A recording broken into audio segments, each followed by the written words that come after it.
And we're back. Welcome, episode 5 of the Sports King.Pod. Guys, it was another great weekend in sports. I'm Dominic, as always, your host, joined by, of course, the Price Brothers up top, Daniel and Anthony. Guys, how was your weekend? I want to ask real quick. How are we doing? Dan. My weekend, pretty fun Friday night, but it mostly consisted of work, and just watching sports, Got to make a living, Dan. NFL Anthony, how about you? I worked the whole weekend. I didn't get to have fun like Dan did. It kind of sucked. I worked out and then I had to go to work and give lessons. How's your weekend, Dom? We got some working boys up top. Not me, though. I spent my whole weekend watching sports, which is what I love to do. And listen, we got a lot to talk about on this one. And we're going to start with the World Series. Game 3 on Friday night, Game 4 on Saturday night, and Game 5 on Sunday night. All three pretty good competitive games, honestly. Game 3 was a little bit of a blowout. Dodgers won that game 6-2. Walker Buehler pitched a perfect, not actual perfect game, but he pitched pretty much a perfect game. It was a very good performance by him. Charlie Morton, didn't look like himself in that game. Yeah, as I said, Dodgers ended up winning that game 6-2. Game 4 was where things really got crazy. A back and forth, it was pretty much it was like a fight. The fights happened earlier in the day on Saturday, and then we got an extra fight in the World Series. Dodgers, Rays battled it out the entire game. They were going back and forth, trading home runs. What am I saying? I don't even know. Listen, the game was crazy. It went back and forth. Brett Phillips ends up hitting the walk-off home run, or not home run, but he got a hit. I'm losing my mind over here. Brett Phillips gets the hit. I believe it was the center fielder. Ball comes to him. Taylor bobbles the ball, can't field it cleanly, picks it up. Rosarena is rounding third, heading home to be the winning run, and Taylor gets the ball in. I think he hit the cutoff man, Muncy. He hit the cutoff man, Muncy. Muncy throws it to the catcher, Will Smith. Will Smith then drops the ball, but Rosarena is already tripped, and Rosarena is on his way back to third. He's heading home now, sees the ball's out, and they score, win the game 8-7. Crazy game. And then, of course, we had Game 5 on Sunday night. Clayton Kershaw pitched a great game, and when the Dodgers needed him the most, with the series tied 2-2, he pitched great. They end up winning Game 5 4-2. Glasnow, he had a shaky performance, was definitely better than his Game 1 performance. So it's good to see that from the Rays. And guys, now I'm going to ask you, what did you take away from these weekend games in the series? I'll go. So for game 4, that was crazy, back and forth. And then that last inning, so a little bloop hit that beat the shift they had on Phillips. Taylor came in, he took his eye off the ball, and then it hit his legs and it bounced. Rosarena was coming home. He did trip, and then the throw from the cutoff man. If you see Will Smith, he's turned this way, waiting for the ball to come in, and it was behind him. So he had to turn around and come around and sweep the tag, and he let go of the ball, and when he was going with the sweep, the ball flew out. He didn't have it like secure, always two hands, and then the Rays won. That was a great game. It was the Rays have been doing these bullpen games, and what I mean by bullpen games or bullpen baseball is I've been saying this past couple of weeks, getting the batters out of their comfort zone, not seeing the same pitcher over and over again, giving pitchers every 2 innings to pitch, and then you see a different spin, a different drop on the curveball or slider or changeup. It was a very good game. The Rays, I'll give them that. They did come back that last inning rallying, so congrats to the Rays on that. And then Game 5, Kershaw versus Glasnow. Kershaw looked good in the first couple innings. He did pitch 5 2/3. His pitch count was higher than last time, so he had more walks in the first game he pitched. Just the Dodgers, their bats are on fire, and it's scary to see a team this offensively talented. And just Game 6, I had the Rays in 7. I'm sticking to my prediction for this, but it was just a great game, and it's great baseball you see, especially like in this pandemic and everything. You're seeing great baseball, and it's a lot of fun to watch and not a boring World Series. Yeah, definitely. I would have to agree. You kind of, hit it hit the nail on the head right there with your analysis. That game 4 was just pretty crazy. It's, in football, we're used to seeing, like last second touchdowns or things like that. And in baseball, maybe not so much, but I mean, this is what we got. And the look on Jansen's face was pretty funny. I'm not gonna lie. Um, After they scored the last run, but I mean, Dom and I both had Dodgers in 6, and I mean, I guess we'll see. I'm sticking to my prediction. And, Yeah, I mean, let's look at the Sports King board. We'll go right off the bat. Right now we've got Game 6 is definitely going to happen on Tuesday, and then if necessary, a Game 7 is going to take place on Wednesday. And as Dan said, me and him both had the Dodgers to win the series in 6, and Anthony had the Rays in 7. So both of our picks, they could still very well happen, and they're both looking like a possibility. Anthony, I wanted to ask you something real quick. You bring up the fact that Will Smith, forgot, he pretty much missed the ball on that final play of Game 4. It was kind of a case of he took his eye off the ball before he had it, and he was trying to go with it before he actually had it. You're a catcher. You've played catcher for as long as I can remember. You play a lot of baseball, and that's where you play. That's your position. How important is it to make sure that you have the ball before you try to do something with it? Well, obviously it's very important. I'm glad you asked me this. I forgot to mention this before, but even anytime you have a catch and anytime you have to catch something in any sport, particularly baseball, one of my coaches I had always said the first thing, let me ask you this, what's the first thing you catch the ball with? What do you think? Say we're talking about baseball. your eye. Yeah, your eyes. That's what he knew that, but not a lot of people knew that the first thing you catch anything with is your eyes, and then you have your glove or hands, whatever sport it is. So Smith came, he went to look at the runner and he took his eye off, and even in Taylor in the outfield, he took his eye off.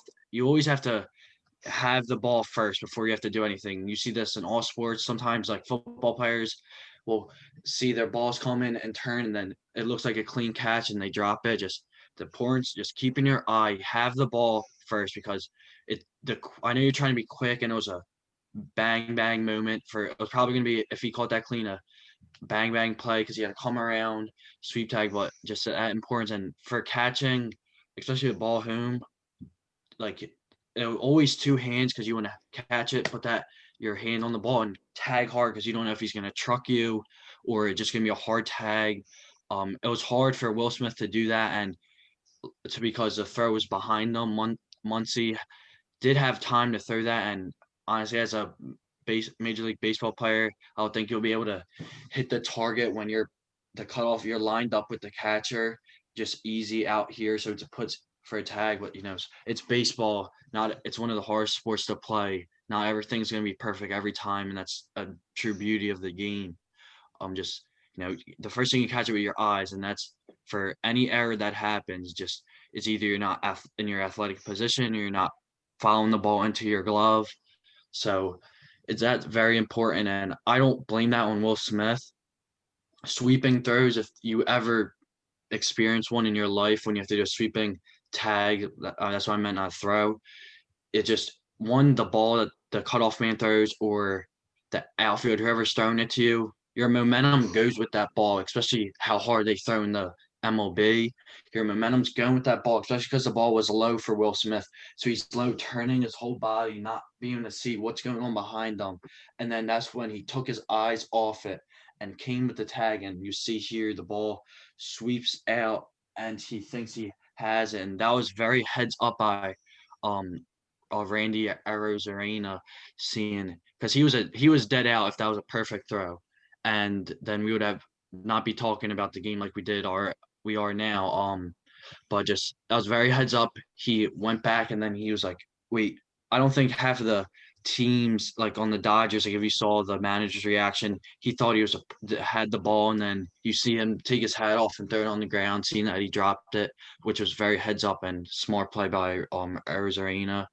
And he's been on, and especially in Game 4, he was 3 for 4, 1 home run.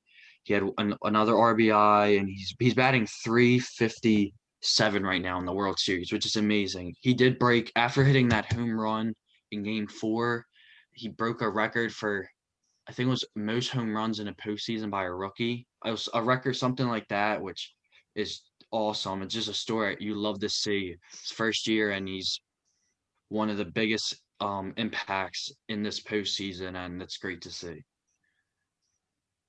Yeah, I agree with you. Rosarina has been absolutely tearing the cover off the ball, and you can't deny how just impactful he's been on the Rays and this postseason run they've had so far. And he'll look to continue to help them out, and as they look to win Game 6 and win a potential Game 7 as well.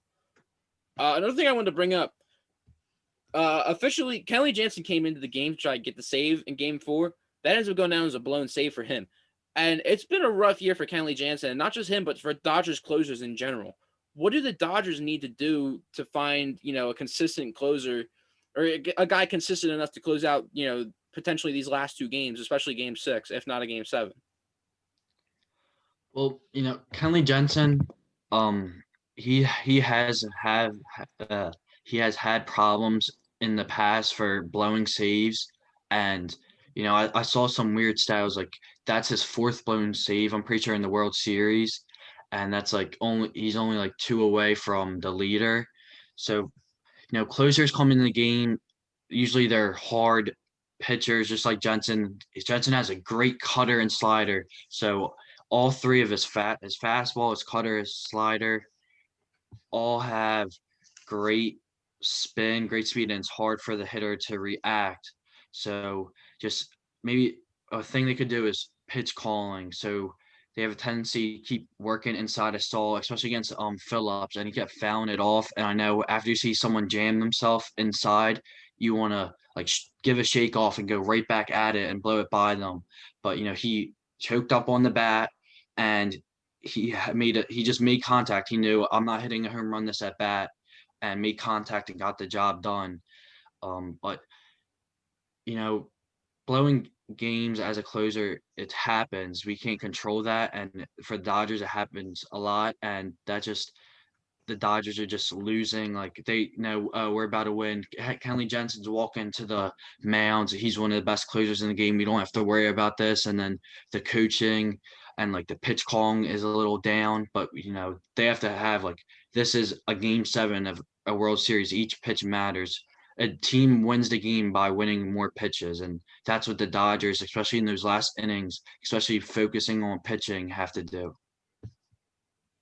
Very well said, Anthony. All right, so let's look at Game 6. Game 6, as we said, it's going to be on Tuesday night, 8 o'clock start. The Rays are going to roll out Blake Snell, so look at try and save their season to get them to a Game 7. It's unannounced right now who the Dodgers pitchers are going to be, but I imagine they're going to go with a bullpen game. Maybe start the game with Tony Gonsolin or probably Dustin May, and they'll just go throughout there. Whoever doesn't start will end up, coming in later eventually. That way, if need be, they can play Clayton Kershaw or Walker Buehler for a Game 7, potentially both of them, honestly. So what do you guys expect to see in Game 6? I know, Dan, me and you both said the Dodgers were going to close this game with the series out in 6 games.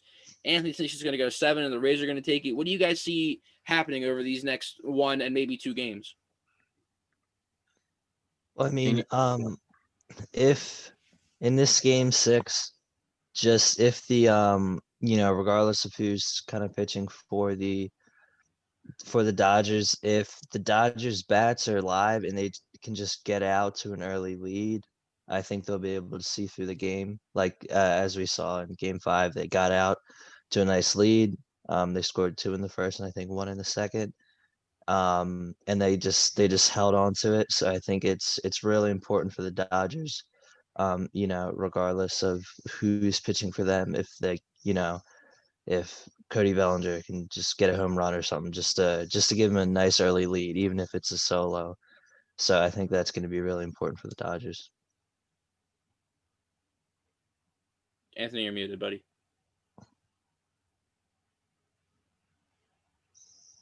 Welcome back to another episode of Anthony Doesn't Know What's Wrong with His Computer. His screen went black.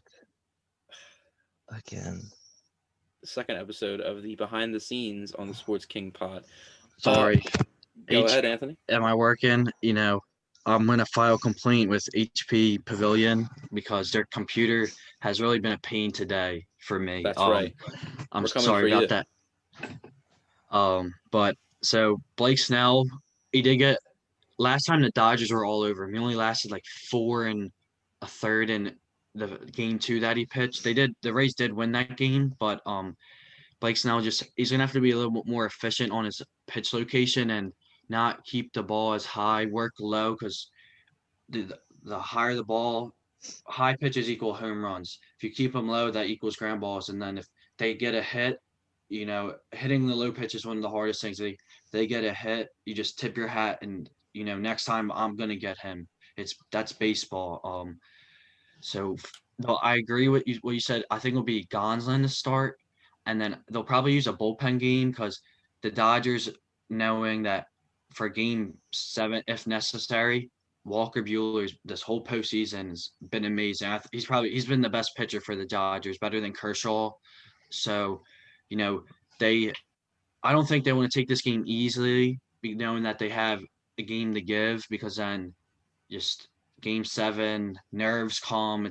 Everything's on the line there. But if their bats are alive, Blake Snell, take him out early again.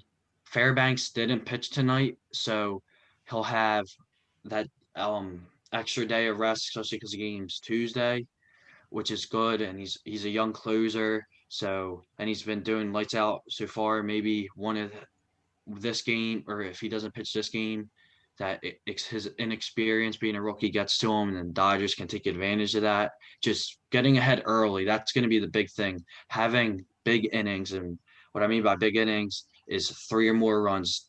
You want that momentum. And then after scoring an inning, if you score like 1 or 2 runs in an inning, posting a 0 next inning is a huge game changer. You're winning that complete inning of the top and bottom. So I think the bats are going to be live again. Blake Snell has to just focus up on his location, keeping the ball low, and his nice curve ball, which is beautiful pitch. It's like 11-5, and it has amazing spin to it. He's going to have to, not start it as high, so it drops in for like a nice shot. Start it kind of like at the chest, so it drops in the dirt, and make them chase that pitch. Sometimes you can throw that curveball for a strike, but then he needs and his changeup to be effective for chasing pitches, because he's given. There's throwing strikes is the main thing for a pitcher, and that's what everyone wants. But sometimes throwing too many strikes can hurt you, because if you're throwing too many strikes, you're giving the batter too many opportunities to swing at a pitch. You want to make the batter chase pitches. You want to throw tough pitches where you have to make the ump decide, well, this is a strike, this is a ball. So Blake Snell has to have the biggest game of his, I guess, career so far on Tuesday night. Yeah, I agree. I agree with what Dan said a lot. The Dodgers have really relied on their offense, not necessarily this postseason, this entire season, and most recently, these past couple of years too. I think it doesn't really matter who they put on the mound. It could be Gonsolin, it could be May, whoever they put on the mound. I feel like if the Dodgers get out to this early lead like they've been doing these past couple of games, and the game's theirs to lose, honestly. We look at Randy Arozarena, and we've been praising him for everything he's done, but take a look at what Corey Seager's been doing this World Series. His average is through the roof. He's hitting bombs like crazy. I think he's got as many as Arozarena does, if not one less. Justin Turner, he's been really coming to life recently. He had I think in Game 4. I think in Game 3 and Game 4, he had first inning home runs in both games. So, the Dodgers offense, they're producing. They're getting runs, which is what it's what they're supposed to do. They've been hitting the ball like crazy all year. And if they do that in Game 6, then, Tuesday night, LA will be celebrating another title. That's what I think. Yeah. And so how you say Corey Seager and Mookie Betts are leading with a 3.33, or not leading, they're tied for second with 3.33 average, and Muncy 3.64. That's the highest out of both Rays and the Dodgers. And then the Rays, they have to, they're, if like Willy Adames tonight went 0 for 4 or 1 for 3 in the game. Yesterday he went 0 for 4. They need him to step up a lot. Margot has been doing good, and they need everyone to step up right now. They need their Hunter Renfroe, their veteran players sort of, and Austin Meadows. They have to show that leadership and they have to get rolling because if they're not hitting, they can't just rely on 2 people to do it. Yeah. Yeah, it makes a lot of sense. You can't rely on certain guys to do certain things, but players need to step up, especially for the Rays. I feel like, people got to step up in this game 6, and if it makes it to a game 7, I think the pitching really needs to step up, honestly. The bats are doing what they can against this, really good Dodgers pitching. So the pitching's got to, do their thing too. I feel like putting up 8 runs in game 4 like they did, and then, barely winning that game, they got to walk off. Pitching's got to step up just a bit, like look at more from Blake Snell, and the bullpen doing good. And if they make it to a game 7, whoever pitches that game 7, they just got to hope that they can go maybe like 5 or 6 innings in that game. Because the starters have been, somewhat inconsistent this postseason for the Rays. They've been good, but they haven't been amazing, and they can be amazing. They have potential to be amazing because they do have a lot of really good pitchers. I like the pitching staff that they have. The bullpen's got what it takes to be good too, but again, they need to step up, especially in these potential last 2 games of the season. All right, guys. So let's transition from baseball and let's move over to football. Let's start with college football. Pretty fun week in college football this week. Let's look at, we had predictions on the midweek podcast. Anthony's prediction was that Pitt was going to beat Notre Dame. And Anthony, why don't you just describe what happened in that game for us? Well, I remember on Saturday, I got home from work and I turned the TV on and I was just like, okay, let me check the Notre Dame and Pitt game. Let me see if I'm right. I saw the score. I turned it right off. I was like, I'm gonna have to talk about this on the next podcast. Looking like an idiot. Ian Book, I'll give it to him. I was never the biggest fan, but 312 yards, 3 touchdowns, and then Pitt had like 3 quarterbacks in that game. They were so clueless. Like they looked like a deer in headlights, which was just scary to see because they would just run the ball, and if they throw it, it was either interception. And when they ran it, they didn't gain any yards. Pitt had a chance to it was 21-0 or 21-3 with like 2 minutes, with a minute 34 left in the second quarter, and Pitt got the ball at like their own like 40-yard line. And I don't know. I think they should fire the coach for doing this. He's running the clock out when they're down. You get a touchdown, you make it 21-10. It's a whole different ball game. You get momentum going into halftime. He runs the ball into a 4 and out, and then next thing you know, with like 20 seconds left, Notre Dame goes down the field, and then I think they throw a touchdown with 3 seconds left in the second quarter. Like come on, man. The Pitt coach just has to, he's got to do better than that. It was just a sad game. I think I could have done better out there, but it was a sad game. Bad prediction for my first one. I'm 0-1. 0-1, and we'll get into the rest of them as we move on. Don't worry. And the biggest surprise of the weekend, it hurts my soul to say, Indiana upsets 8th ranked. Anthony, you better stop clapping or I'm going to find you. Indiana upsets number 8 Penn State 36-35 in a very sloppy game by Penn State. Sean Clifford played very bad. I'm going to get into him in a minute. But I'm not going to lie, Indiana played a very good game too. Their quarterback Penix, he played a very decent game. He looked interesting to watch. And Indiana at halftime had a 17-7 lead. Penn State storms back. They take the lead. Big mental lapse at the end of the game by Penn State running back. They're up by, I believe it was 1 point. There was maybe about a minute left in the game. Indiana had a timeout or 2 left. And Indiana just turned the ball over. Game looks like it's pretty much done at that point. Penn State's got the ball on Indiana's maybe like 8-yard line or something. And instead of going down, the guy runs into the end zone. It's now an 8-point game. Indiana gets the ball back. They storm down the field, score a touchdown, get the 2-point conversion. Game goes into overtime. Penn State scores in overtime, get the extra point. Indiana gets the ball. They score a touchdown, and they say, you know what? We're going for 2. We want this game to be over. let's wrap this up. Win or lose, I think my team as an Indiana played a good game. So let's just get out of here. Win or lose, good work. Let's see what we can do here.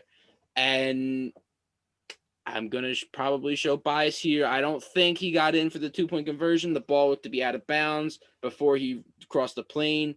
It touched out of bounds. I think some people are saying the nose of the football crossed the plane. I watched it live. I looked at every angle. It's iffy for me. It's like some angles you do see it, some angles you don't see it. I want you guys to give opinions on this, and maybe you can change my mind, but I don't think the 2-point conversion was successful. So take your best shot and see what you can do to, break this Penn State student a little bit more. Kind of what I think about it is, regardless of if you think the 2-point conversion was converted or not, I still think Penn State probably deserved to lose the game just based on how sloppily they played it, like you said, Dom.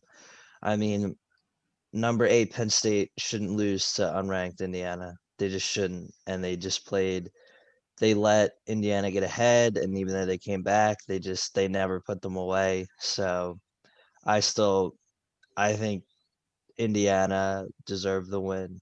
So, regardless, it's really hard to tell if it broke the plane or not. You could find a million different angles, and a million different people will tell you different answers.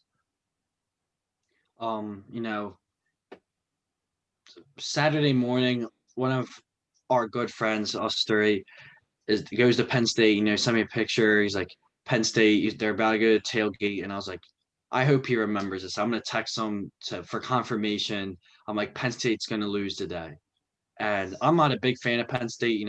I love the environment. I think it's really cool, and I know a lot of great people up there. Just for sports, I just don't like Penn State. And it's Penn State's game. It was Penn State's game to lose. 3 interceptions thrown, 3 missed field goals. You can't. My opinion in sports for me playing and watching is you can't blame the game on the refs or umpires, because just if they make this call, it's now your job to have to score that, or what they say, this is a touchdown, now it's our job, we have to come back. Like, yes, it was a crucial call.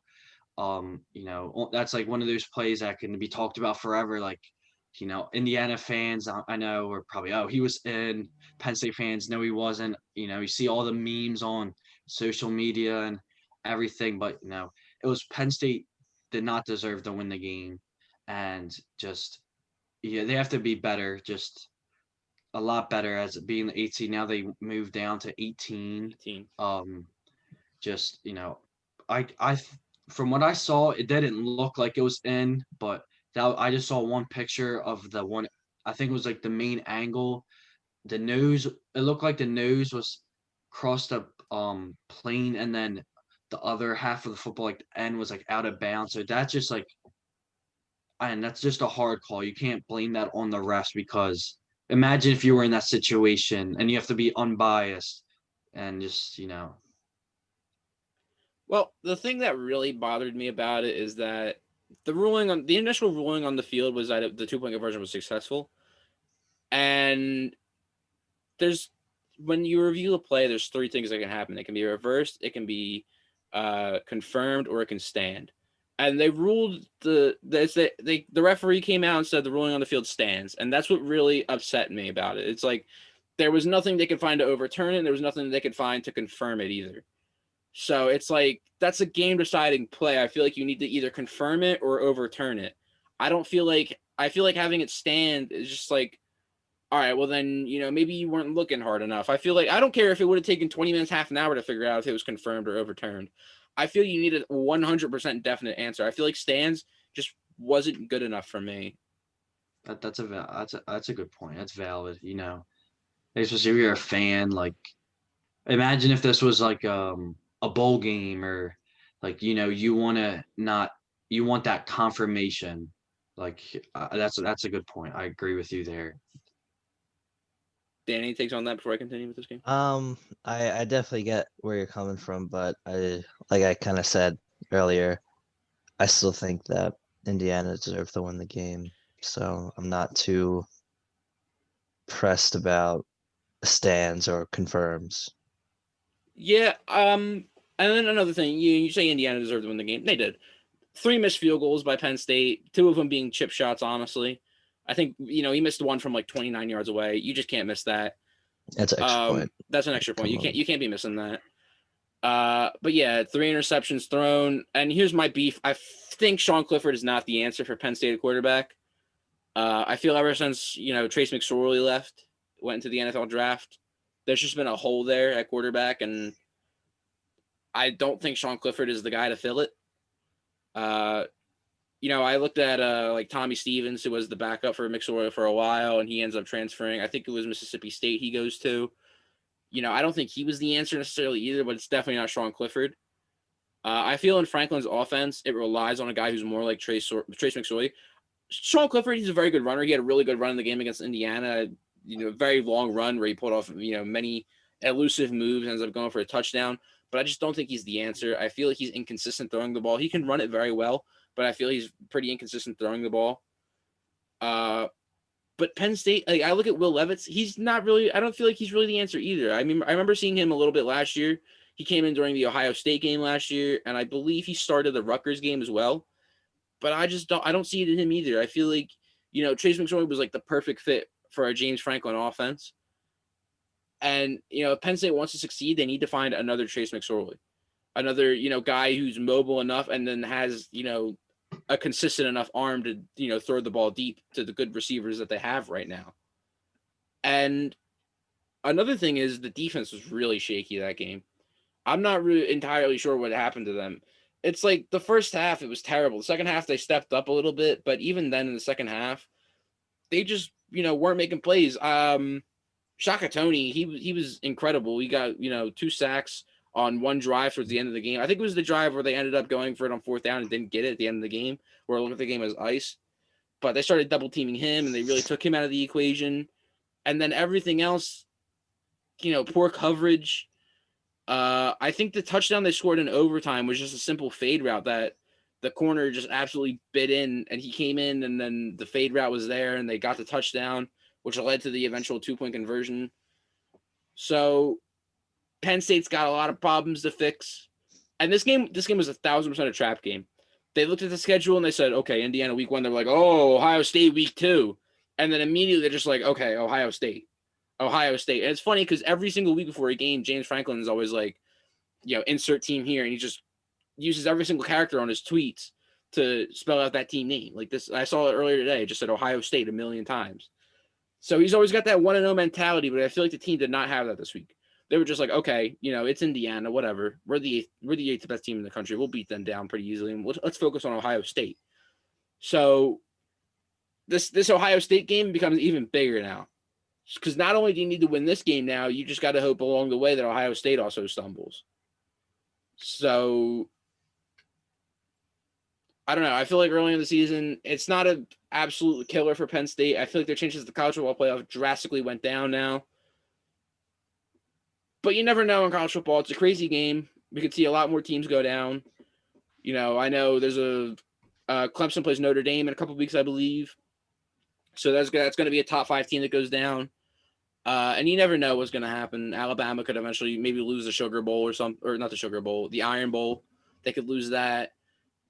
Anything can happen in college football. It's the glory. It's the greatness of it. Anything can happen. It's going to be great.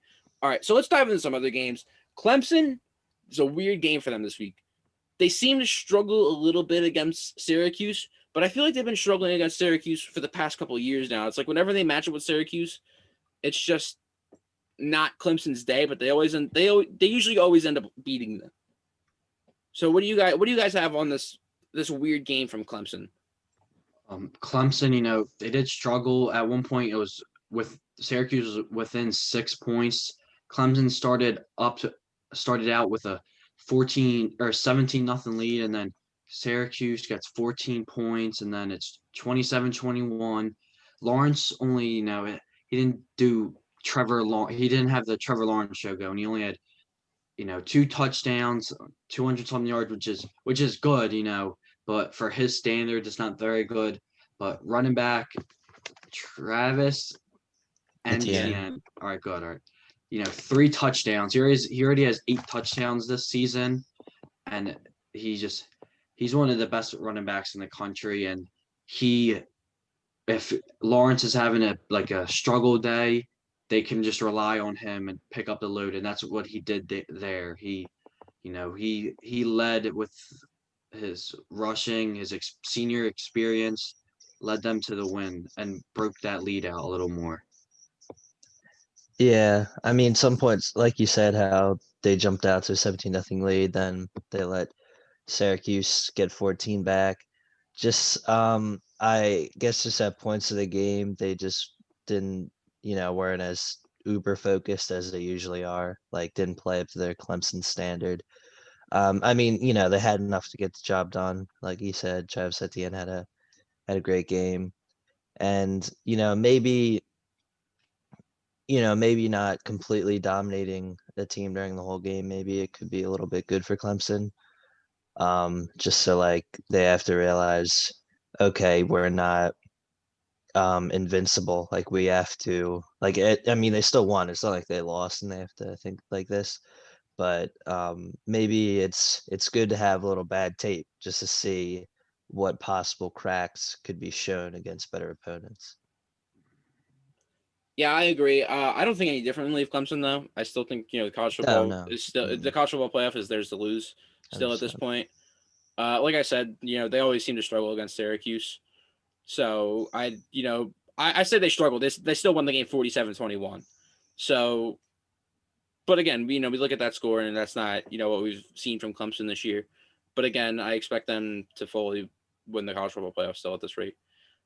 Some other games, you guys can, throw your 2 cents in at any point if you'd like.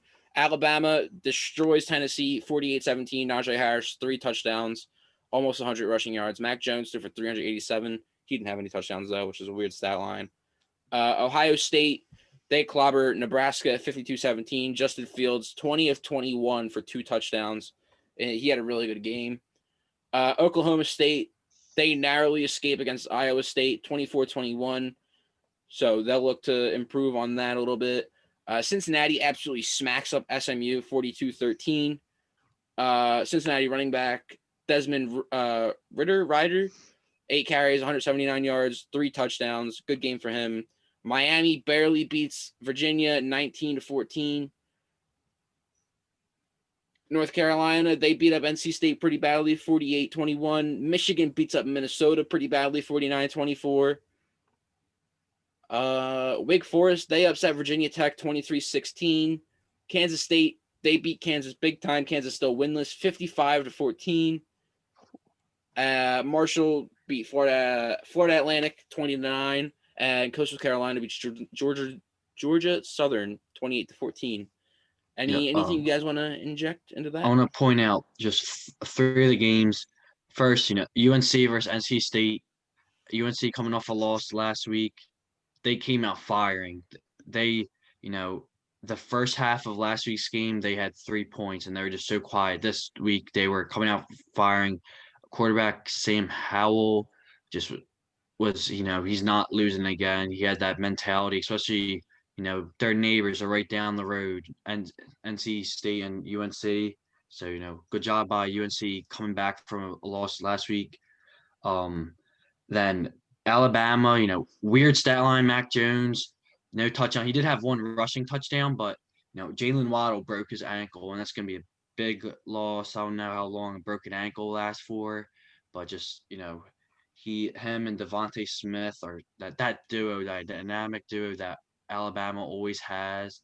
And that game there were no interceptions, no sacks by Alabama. Would just then how do they get 48 points when the quarterback throws no touchdowns? Just Najee Harris, their rushing game was on. That's what they're doing the whole time, just trying to melt the clock. And the O-line was blocking. Alex Leatherwood, potential top 10 pick in next year's draft for NHL or NFL.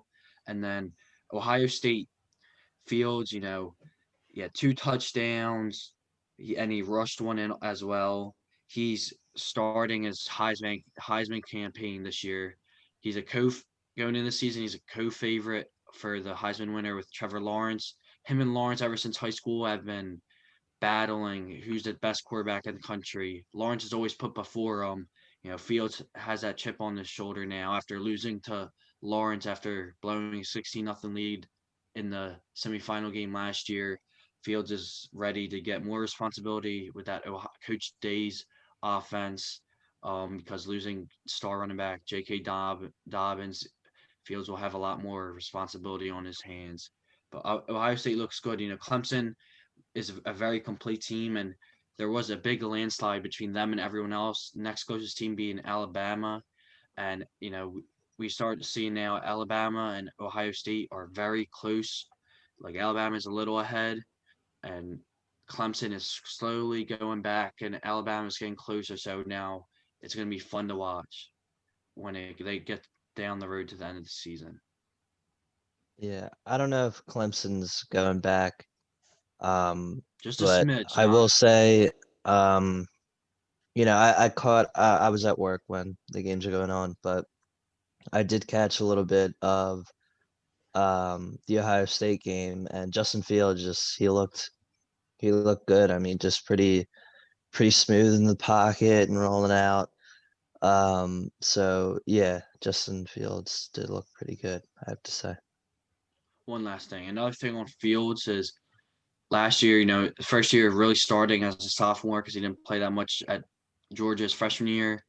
A thing that he really needed to improve from last year was his recognition of when a blitz would come, and the game he just played against Nebraska, it is Nebraska, they're unranked, but his vision that he needed to prove and recognition improved a lot. He read the formations well when the blitz was coming, so he did get better from last season.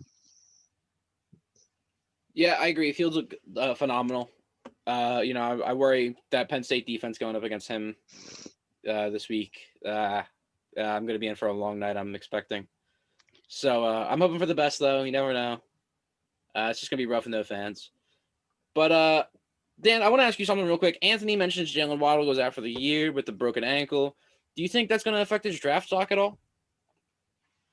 I think it probably will. I mean, injuries are a big deal to NFL teams. I mean, it really drops the stock of some players. We see it every single year. I mean, Tua, I mean, he could have, if he didn't get injured. I mean, Joe Burrow had an amazing season, but if he didn't get injured and everything, there were still rumors at the beginning that Tua might be taken first. So it is, it's going to be interesting to see. We're going to have there's going to be some good wide receivers coming out. Not as, I mean, last year's wide receiver draft was pretty historic, but I guess we'll just have to wait and see with the severity of the injury how he rehabs it, and the teams that are interested in him are gonna look at it themselves and then decide if it's too much of a risk for them, and then we'll see if his draft stock drops. One thing, the good thing is, well, not the good thing, but he broke his ankle. So when you break something, it's kind of better to have easier diagnosis for timeout, and then if you have if you strain like a hamstring or like an MCL, ACL, or something like that, that's not a bone, that could be a future problem in the future, because they like heal on their own with a broken ankle. They fix that themselves, and it's better to get. So I think his stock will go down a little, but not as much. Well said, Anthony.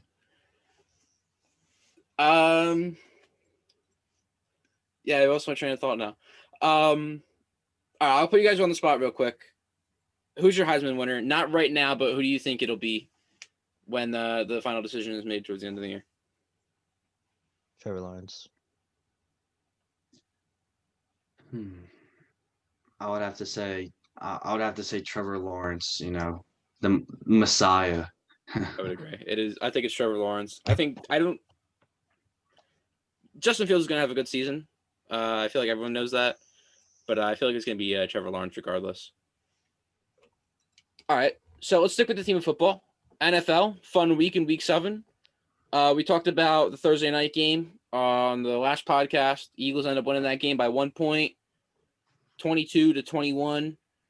Richard Rodgers, he had the most receiving yards in that game. Daniel Jones, we all saw the play. He had that 80-yard breakout run. Turf Monster got a hold of him.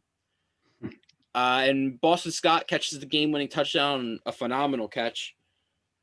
And the Eagles officially in first place right now, 2-4-1 with the Dallas loss on Sunday. They lost. They got clobbered by the Washington football team. I believe it was 25-3. So Eagles back in first place. They'll play the Cowboys this week, and it looks like the Cowboys are going to be out Andy Dalton. So very big hit. Dan, remind me who caused the hit? It was John Bostic. John Bostic, a very, very mean, dirty hit, honestly. He was ejected from the game from it. Hit Dalton right in the head. Helmet came flying off.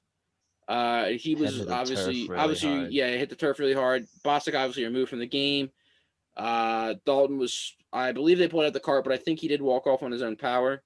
Mm-hmm. So that's a good sign to see, but it looked rough, definitely a concussion. So I don't expect him to be playing Sunday night against the Eagles in a game that's, honestly could end up deciding the division, considering how bad it is. So that was Thursday game. Dan, I want to ask you, what games were you looking at the most on Sunday? Well, I think we talked about on the last one that the undefeated teams, the Steelers and the Titans. It was a interesting game to say the least. I mean, the Steelers came out to an early lead, and it seemed like they were going to hold on to it, but the Titans just kept on fighting back. I mean, Derrick Henry didn't have the greatest of games, if we're being honest, not up to his King Henry standards. But AJ Brown broke off I think it was like a 75-yard touchdown or something, and it all came down to a field goal that Steven Gostkowski missed. It was like it just missed wide. I think it was wide right. Yeah. I mean, everyone. I was at work. We were watching it. Everyone went into the bar to just see the kick because we have a bunch of Steelers fans there too. And it's like when he missed it, it was it was insane. But it was a good game. I mean, I don't. This doesn't really change how I feel about the Titans. I still think they're a really top competitor in the AFC. But I guess just to me, this proves the Steelers. I mean, I didn't think they were a joke, but I mean, they're definitely no joke to I think anybody at this point, even, Ravens fans, Browns fans, Bengals fans. Yeah, I think I saw a stat while the game was on that it's been, a crazy amount of years since two undefeated teams played each other this late into the season. And the last time it happened, the winning team ended up going to the Super Bowl. Do you guys see the Steelers represent the AFC in the first weekend of February? I can see it. The Steelers just, they're just they look so good. They look so good. Especially today. First half they were up 24-7.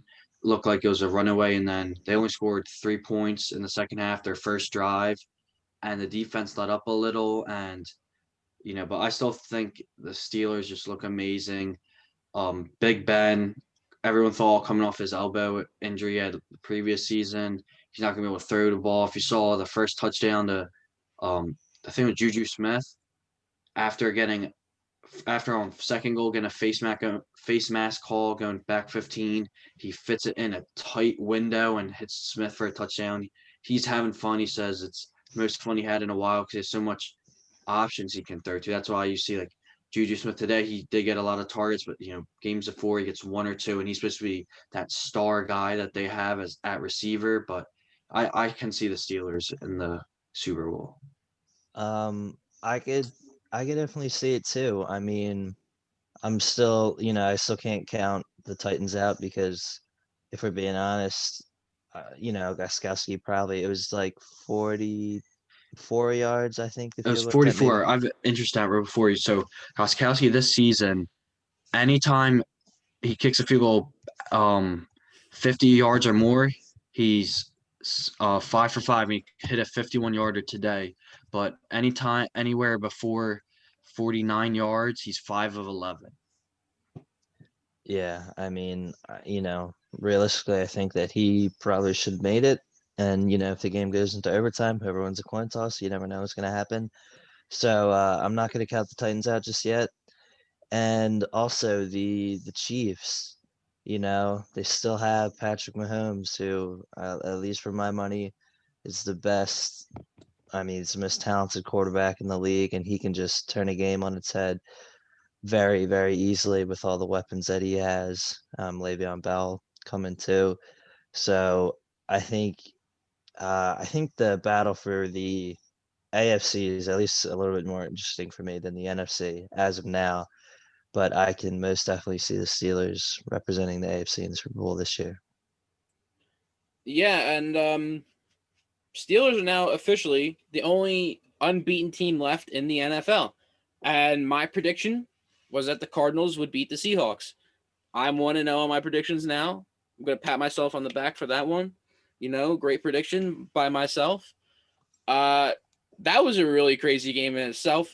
The Cardinals, they were down by 10 with about, I believe it was like 5 or 4 minutes left in the fourth quarter. And they end up storming back. They forced the game into overtime. And the Cardinals, they get down, or the Seahawks got the ball first in overtime. They end up, doing nothing with it. They got to punt it back to the Cardinals. Cardinals, they bring it down. They're going to kick a field goal to win the game. They ice their own kicker after, not knowing how much time was left on the play clock. So they ice their own kicker, and then he ends up missing the field goal. Seahawks take it back. Russell Wilson throws an interception. Cardinals bring it back down, and they kick a field goal with about 20 seconds left, win the game. They move to 5-2. Seahawks 5-1. Seahawks still sit in first place, but their O is now gone, and that leaves the Steelers as the only team in the NFL with an undefeated record as of right now. So let's hop into that Sunday night game. Very good game, obviously, as we expected. It was flexed from, it was supposed to be a 4:00 game, and it got changed with the Buccaneers-Raiders game because the Raiders had some COVID problems, and they weren't exactly sure if they're going to be able to play the game or not. And the NFL was like, well, we definitely need a game to happen on Sunday night. So they flipped those games around. The Raiders ended up playing a game we'll probably talk about in a little bit. And the Seahawks Cardinals, they absolutely perform on Sunday night. Back and forth games, really fun to watch. I had that in the World Series on together. I know you guys were watching the Sunday night game. So give me your opinions on that. Tyler Lockett absolutely goes off. 200 yards, 3 touchdowns. Russell Wilson, he did his thing again. He had over 300 yards. He tossed 3 touchdowns. He threw the ball 50 times, which is probably, a lot more than he should be, but put up good numbers regardless. So what do you guys thoughts on this? Where do you stand on both these teams now? Yeah, I mean, like you said, Tyler Lockett had just an insane game. I mean, just crazy. But I do have to say, I think Russell Wilson also threw 3 interceptions, which is not very Russell Wilson like. I don't. So, I'm going to give him the benefit of the doubt. He's Russell Wilson. He's not going to throw 3 interceptions every single game. And I mean, he's facing a good Cardinals team who can definitely score points. I mean, like we saw it again. I mean, the connection between DeAndre Hopkins and Kyler Murray is it's just crazy. And to think that they got him for what they traded for, like not even giving up a first round pick. I mean, that's just insane. And both teams really couldn't run the ball. I think both quarterbacks were the leading rushers on each of the teams. So I think, especially for the Seahawks, getting Chris Carson more involved will probably bode well for them to kind of see out games because they did have the lead. So I think trying to run more effectively with Chris Carson would help them out. So I think these 2 teams are 2 great teams who could both go very far in the NFC playoffs. Yeah, this thing I see of this game, the Seahawks and Cardinals, if you think of it, they're very alike. They don't have a strong defense. They all each have like that one like player, one or two players at like Jamal Adams, Patrick Peterson, and then Murray and Wilson. They're very much like they both can scramble around the pocket, they're both fast, mobile, they can throw the ball. I have to give my like MVP to Kyler Murray, 3 touchdowns throwing, 1 rushing. He was the leading rusher for the Cardinals tonight at 160 yards passing. He's just, it's his second season, and usually teams after a rookie season get that quarterback figured out for their sophomore year, but no one's figuring him out quite much. And the Cardinals, I don't think they're a Super Bowl team this year.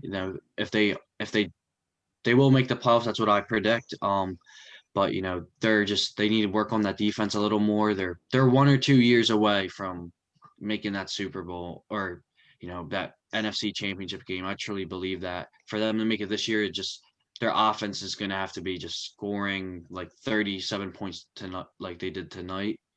But it was a very good game, Dom. Like your prediction was right. Congratulations. But just Kyler Murray, he's just amazing to watch. Yeah. Yeah, I agree. I like what you said, Anthony. I think this team in a couple years, they'll be one of the top teams in the NFL. I think they're really good right now, but I feel like in a couple years they'll be even better. Especially, Kyler Murray's only going to keep getting better. And, DeAndre Hopkins, he's not going to start regressing anytime soon. So I feel like this team is just going to, constantly keep getting better. And, they'll keep building through the draft and free agency, and they'll keep getting better players. And, like you said, the NFC Championship, Super Bowl contenders within a couple of years, I'd imagine.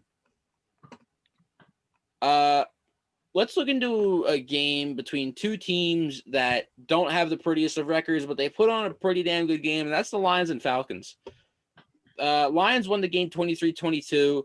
It ended very similar to the way the Penn State-Indiana game ended, where Todd Gurley, they had the ball inside the 10-yard line, and, Todd Gurley just, in a weird, it was a mental lapse, I think, because he's done it before. We see Todd Gurley gets, he's running the ball. They want to get the first down because they could get the first down, I think, inside like the 2 or 3 they get a first down and just bleed the clock down, kick a field goal, win the game. And Todd Gurley falls into the end zone. They score a touchdown. They end up going for 2, and they made it a 6-point game. And then Matt Stafford does what Matt Stafford does. I feel like I see him do it so many times every year. He leads the Lions down. They score a touchdown. And Matt Prater has to hit like a 45-yard extra point because there's an unsportsmanlike conduct on the touchdown play. They hit that. They win the game by 1 point, 23-22. What did you guys think of that game? Any surprises? You think the Lions could maybe make something out of this and maybe make a late season push? I'll go. I think the Lions are a good team. They're a mediocre team. They're like an upset team that you'll see a lot, but they have a great offense. They have the weapons and Swift, Galladay, Jones, Hawkinson, and everyone's saying if the Lions aren't good this year, we're getting rid of Matt Stafford. Matt Stafford's a good quarterback. He has had injuries that kind of just like are bad on his name, but the Lions should have won that first game against the Bears if Dre Swift caught that ball. It could be a whole different season. That's a 1-0 start, and then you have momentum, but I think the Lions are a good team, and this could be, they could be fighting for that wild card, like that 7th spot now that there's an extra team making the playoffs. I'm not too confident in the Lions. Like I see the merit in what you're saying. Their offense, could throw together some good drives. They have the weapons, and the defense can be stingy from time to time. Really, I mean, it's tough being a Falcons fan nowadays to just keep on blowing leads. I will give Gurley, like you said, like he normally is the guy to go down before and just run the clock out. We've seen him do with the Rams. He was kind of like falling, and like momentum took him a little bit. So it's a bit unfortunate to see because at least for me, it's been good seeing Todd Gurley playing well this season. Everyone was kind of writing him off and was like, just 1-year deal with the Atlanta. He's already washed. So, a guy that was as talented, like he was the best back in the league, or at least top 3 back in the league in like 2017. So it's pretty good to see that. But for the Lions, I mean, even with the extended playoff slot, I could still see 2 teams or like 3 teams from the NFC West getting in. I feel like the Bears and the Packers are both going to make the playoffs. So it's gonna be tough for them. I don't. Yeah, the Lions are definitely weird because it's not like they're like a young team that like, oh, okay, we'll just get next year as a year of progression. So they're in a tricky spot. Things could turn ugly in the next season or two. But I guess we'll just have to wait and see. It's the Lions, you never know. Not the greatest of organizations, so we'll see.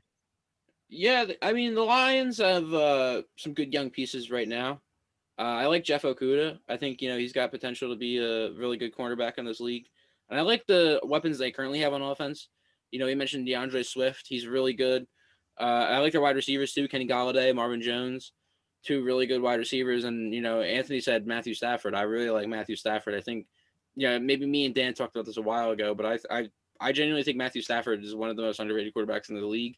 And on one of his good days, he's top 10. So I'm not going to say they make the playoffs. I don't think they will. I like what Dan said about how 3 teams from the West could make the playoffs. We could definitely see that, and I think the Bears and Packers end up making the playoffs as well. So they're not going to win the North, and I don't know if they're going to get that wild card spot. But anything's possible in the NFL. Same way I said with college, anything's possible. Anything could really happen. They could surprise everyone, and they could just go on a tear. They finish the season 13-3 for all we know.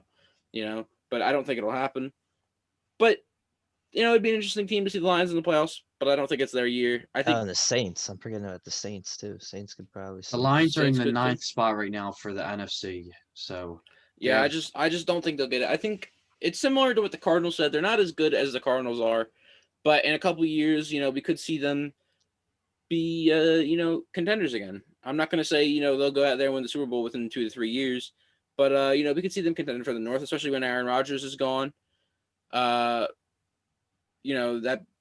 see how long the Bears can stay consistent, because right now they might be one of the worst. What are they, 5-1? They might be the worst 5-1 team in NFL history, in my opinion. They win very ugly, but they do win. They win, yeah. I mean, a win's a win, but the way the Bears are doing it. First game, but I think the Bears are gonna, they are 5-1, yes, but I think once they get one loss and they're just gonna be on a losing streak, and that's when I think the Packers take the division, and then the Lions have a chance to hop in second.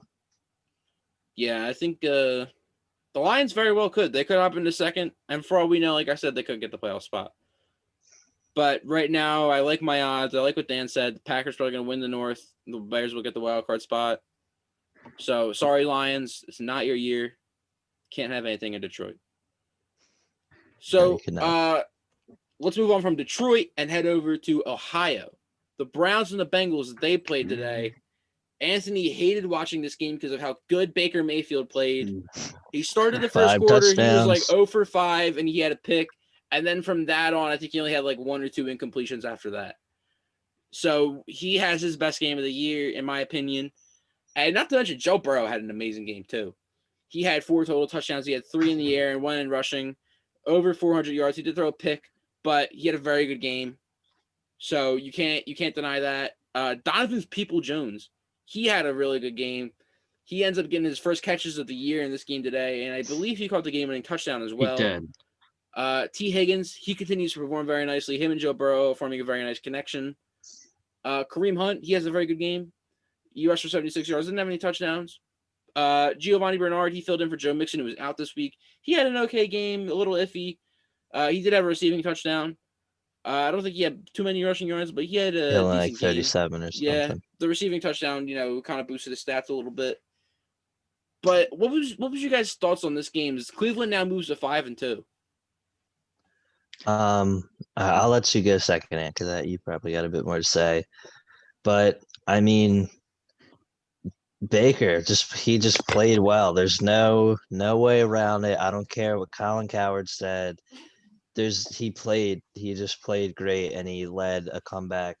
And I feel kind of bad for Joe Burrow. I mean, I'm a Joe Burrow guy, and he put up 34 points and they lost. For a second, that last Hail Mary attempt, I thought AJ Green, I was gonna get a little deja vu, and the ball was gonna pop up, and It was AJ very Green was gonna close. catch it.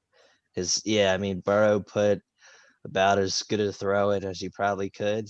I'm glad they didn't like just try to lateral it or whatnot, but tougher if you're a Bengals fan. But I mean, Cleveland, they moved to 5-2. Maybe they sneak into the playoffs. Who knows? So I guess we'll just have to wait and see. So, Ant, now you can go off on your tangent on why Baker's a terrible quarterback. No, Get ready for this one, folks. I'm not gonna say one word about the Browns. They play good. Just the Peoples Jones. He was a blocking wide receiver the whole season, and then today, he gets a chance. He gets his chance, and he Odell Beckham shines. Jr. goes Odell down. Beckham And did go Odell out. does go down. We're not entirely sure of the severity of his injury just yet. They say it could be a major knee injury. So, thoughts and prayers to Odell Beckham. Continue. Yeah. Just 16 seconds left. The game's tied up. And we think that, or the Bengals are up 3, and we think that the Browns are gonna just get a little more yards, dump it, pass out of bounds, or run it to whatever hash the kicker preferred, and then do a quick spike, and then next thing you know, just throw a ball downfield. Peoples Jones catches it, great catch, great throw by Baker, and then the Bengals had 4 seconds left to throw a hail Mary. Just I hope every single person in the Cincinnati Bengals organization hears me here, and I want you to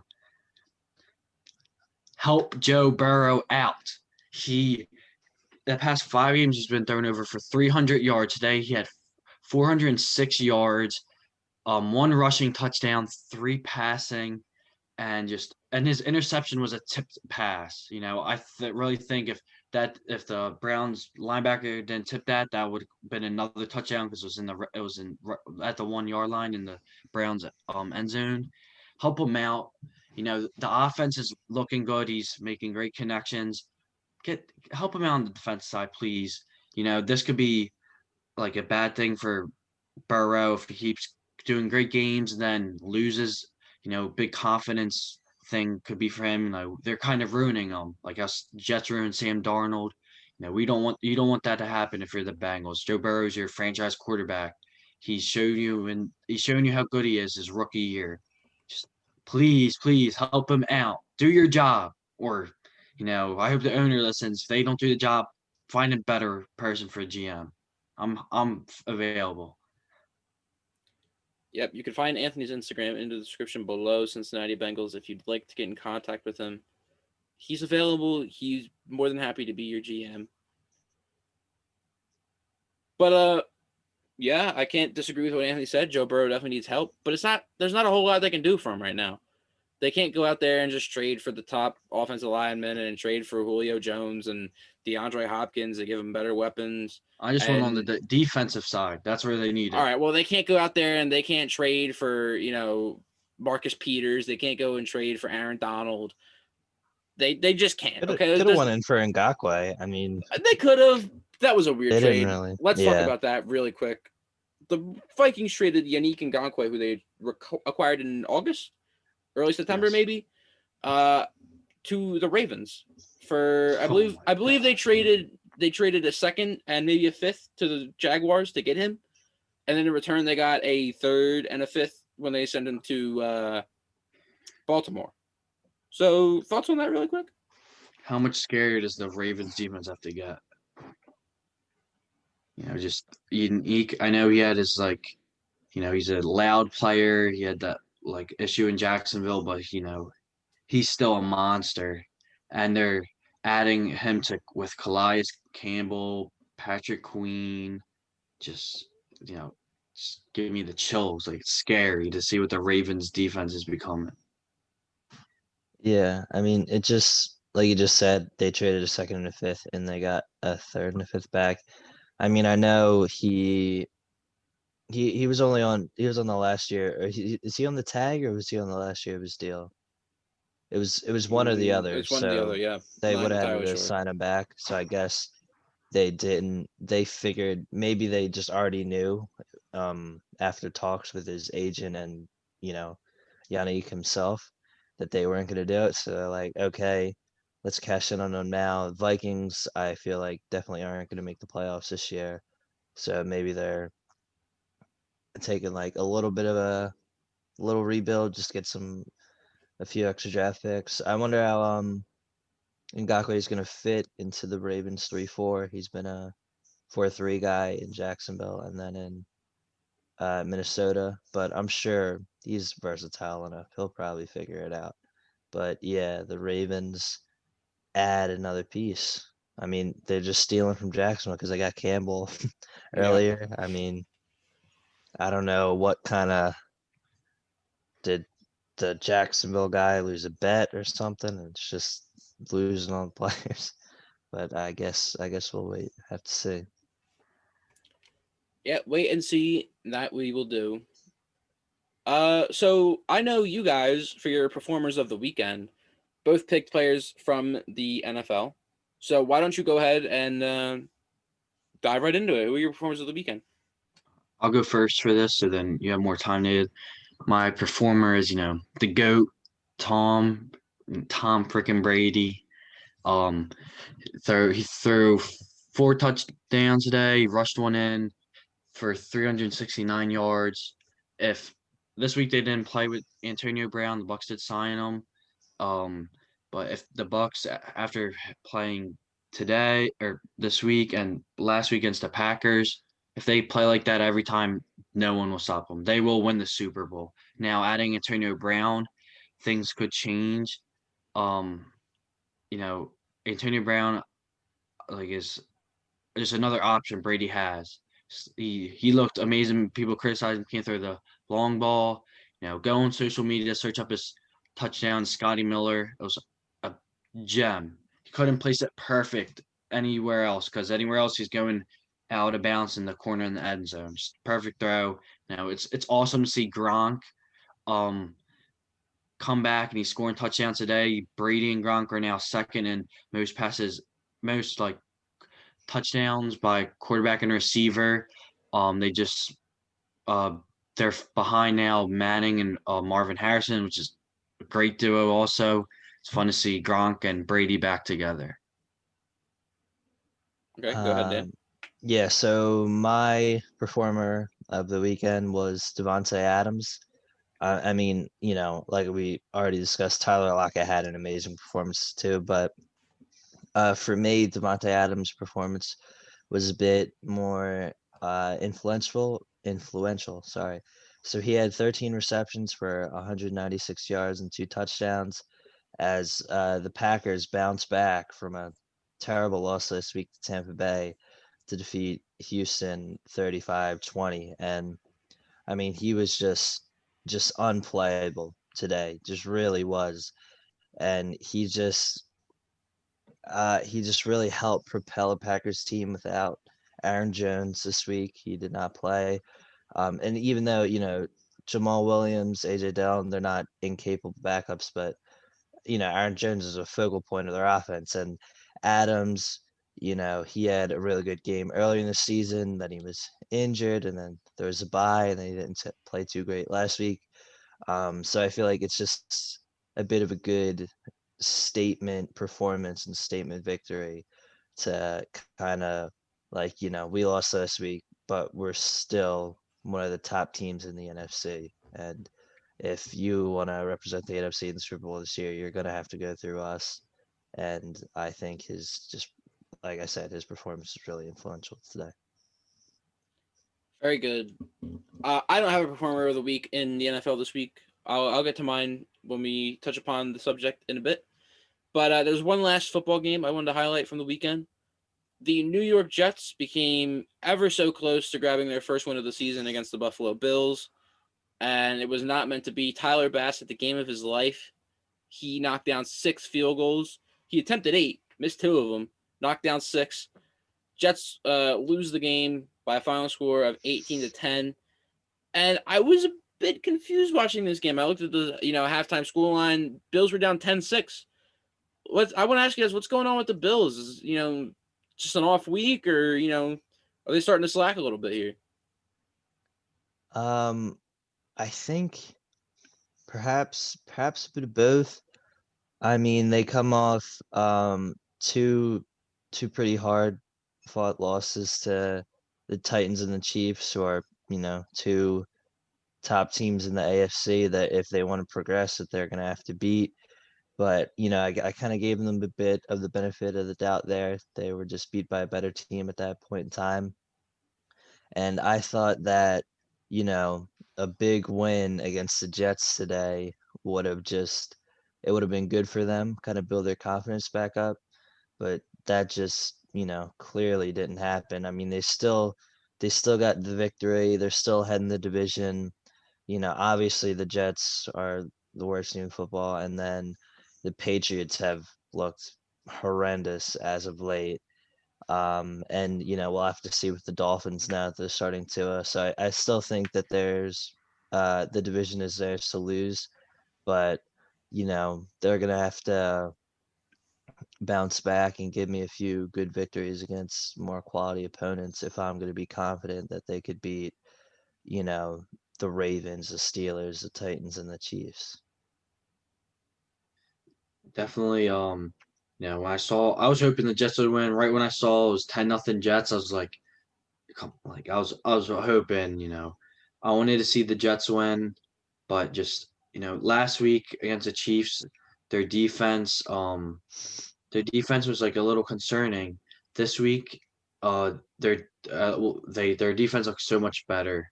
I know they had a 10-0 lead, but the defense they look so much better than last week, which is a good sign. The offense was slow. That was the problem this week. They didn't even score a touchdown. I think it was 18.6 times 36 field goals that they hit. So, just consistency on both ends of the ball. If they are consistent on both sides, then definitely the Bills can compete with anybody in the league, especially in the AFC and how tough the AFC is this year. Just they're like had a couple of setbacks and now they have to get it going, because if they play like that, there's no point of them going to the playoffs, because then they're just going to get whooped by the Chiefs, Titans, Steelers, Ravens, whatever team. Yeah, I agree. Offenses got to step it up. Can't be putting up against 18 against one of the worst defenses in the NFL, especially on 6 field goals where they didn't even sniff the end zone that game. So, yeah, I agree a lot with what you guys said. If they make the playoffs, they're not going to be beating the Chiefs or the Ravens or the Titans. So they're going to have to maybe make a trade at the trade deadline, acquire someone who could help them out a little bit on offense. But besides that, if they keep the same offense and expect different results, it's not. I don't expect to see the Bills, in the AFC Championship game or in the Super Bowl. So they definitely got to make changes, and they got to change up that offense just a little bit. All right, so we touched upon Anthony and I's predictions so far. Anthony obviously had Pitt beating Notre Dame, which didn't come true. I had the Cardinals beating the Seahawks, which did come true. And now let's check and see if Dan's prediction became true, and it most definitely. Anthony, go ahead before I finish. Well, before we just move off from the NFL, one of our Instagram questions is Devontae Adams is Devontae Adams the best wide receiver in the league? What do you think? No. No, I mean he got my performer of the week, and he's definitely up there. I mean over the past 2 seasons, his injury record has been definitely concerning, and I feel like pushing him out of that conversation. But I feel like before that, before last season where he was injured a lot, it was like for the past 3 seasons prior, he had the most touchdown receptions in the NFL, and he's supremely talented. But I feel like the nod has to go to DeAndre Hopkins. I mean, he was doing it for a while with terrible quarterbacks. He had a great connection with Deshaun Watson, and he has a great connection now with Kyler Murray too. So, for me, Devontae Adams definitely top 5, but to me, DeAndre Hopkins has to be your best receiver. You want to give an opinion on that, Anthony? I don't think he's the best. Right, I think he's number 2 behind Hopkins. He's a special player. He made me happy today. I have him in fantasy. When I check my phone, I'm having 40, 45. 45 points. No, it's a good day to be a fantasy owner. But he's second. I think he's second in the league, just behind Hopkins. I like what you guys say about Hopkins, but I think that Julio is still in the conversation too. Yeah, I'm not. I think you can't deny him. I think Anthony puts Adams at 2, and I can't put him at 2. He's either 1 or 2 for me. So, and then you also can't forget Michael Thomas, who is I'm not gonna talk about him, but he's in the conversation for some people. You can't deny. At least, I mean, last season, one of the best seasons for a receiver. Yeah. Ever. So I mean, you can't just take that away from him. You can't deny that season, regardless of what stats you look at.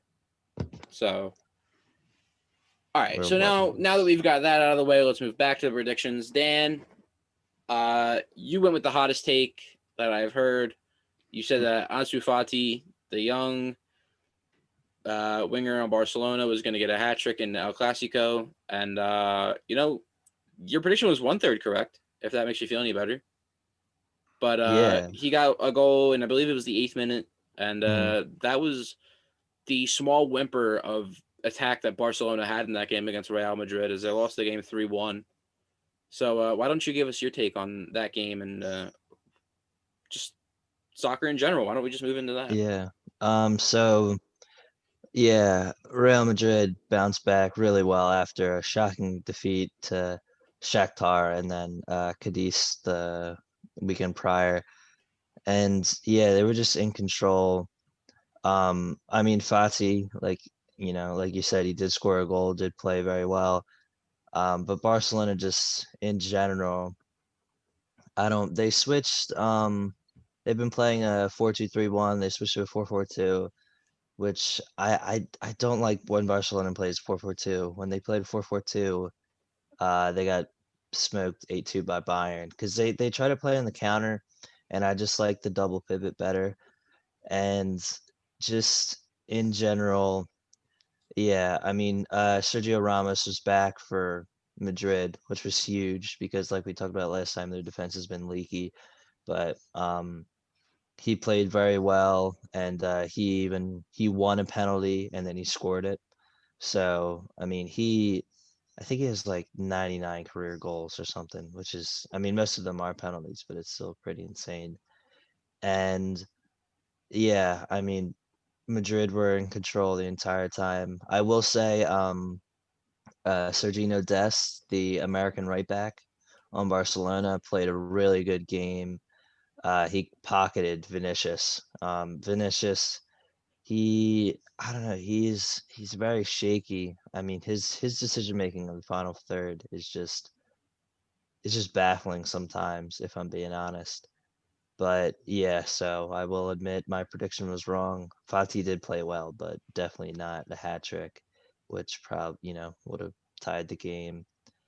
Barcelona not very good, considering that they have a midweek performance against Juventus in the Champions League, who themselves haven't been playing well. So I guess we'll see if one of those teams could bounce back with a victory in Europe. Yeah, you mentioned Champions League again. Match day 2 coming up Tuesday and Wednesday. Were there any other games over the weekend that you took note of or were interesting to you?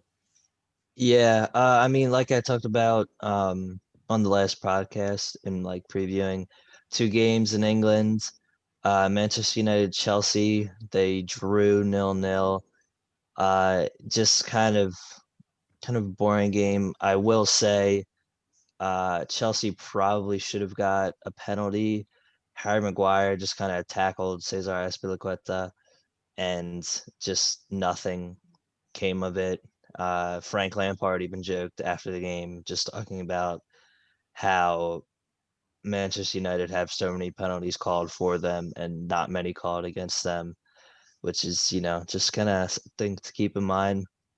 I will say though, from uh, Chelsea's perspective, Edouard Mendy, the new goalkeeper, he made some good saves, which is something that Chelsea fans are not used to, considering how terrible Kepa has been for them during his tenure there. And coming on as a sub, Edison Cavani, he looked pretty dangerous. I will say he almost scored as well. Some a signing that some people just kind of wrote off a little bit. I feel like it could pay dividends at points, especially because he's so experienced when you consider that the rest of United's attacking front line of Greenwood, Martial, and Rashford, even though they have a lot of games under them, they're all like under 23, 24. So I feel like that could help. And then another game that I looked at on the last podcast was Leicester versus Arsenal. Leicester get the victory here. Jamie Vardy came on as a sub, and they scored in the 80th minute. I mean, just Vardy doing his thing, He's having a and party. Jamie Vardy's having a party, absolutely. And it's just it's a good win for Leicester, especially after two disappointing results. And they're going to be looking to improve upon where they finished last season, and they're also trying to do well in the Europa League. They won their first game. It was against a team, like an Eastern European team that just made it in. I don't have any clue to how to pronounce their name, but very good win for Leicester. All right, so let's take a brief look at the Champions League fixtures we've got coming up. Very brief. As you mentioned, Juve will play Barcelona on Wednesday. Still unclear if Cristiano Ronaldo will be cleared to play in that match or not. Weston McKennie has been cleared to return, so he is available for that matchup. I imagine we'll hear Ronaldo news, early Monday, early Tuesday, and it'll be decided on if he can play or not. If not, he should be back soon. Atalanta, they play Ajax on Tuesday. That should be a fun game to watch. So tune in if you're interested. Borussia Mönchengladbach, they play Real Madrid. In the same group, Shakhtar plays Inter. So a tight group in the early stages. I believe Shakhtar, they lead the group. Dan, correct me if I'm wrong, with the 3 Yeah, points that they they do. received from Real Madrid and the draw between Gladbach and Inter. Mm-hmm. So, second match day and already important games for both teams to win. And Manchester United, they play Leipzig. They play them on Wednesday. And Borussia Dortmund, they play Zenit also on Wednesday. Dan, any games besides that Juventus Barcelona game that you're interested in? Yeah, I definitely that United Leipzig game. So as we talked about on the last podcast, United catch a really good victory in Paris, and they're tied top of the group with Leipzig. So it'll be interesting to see how that result plays out.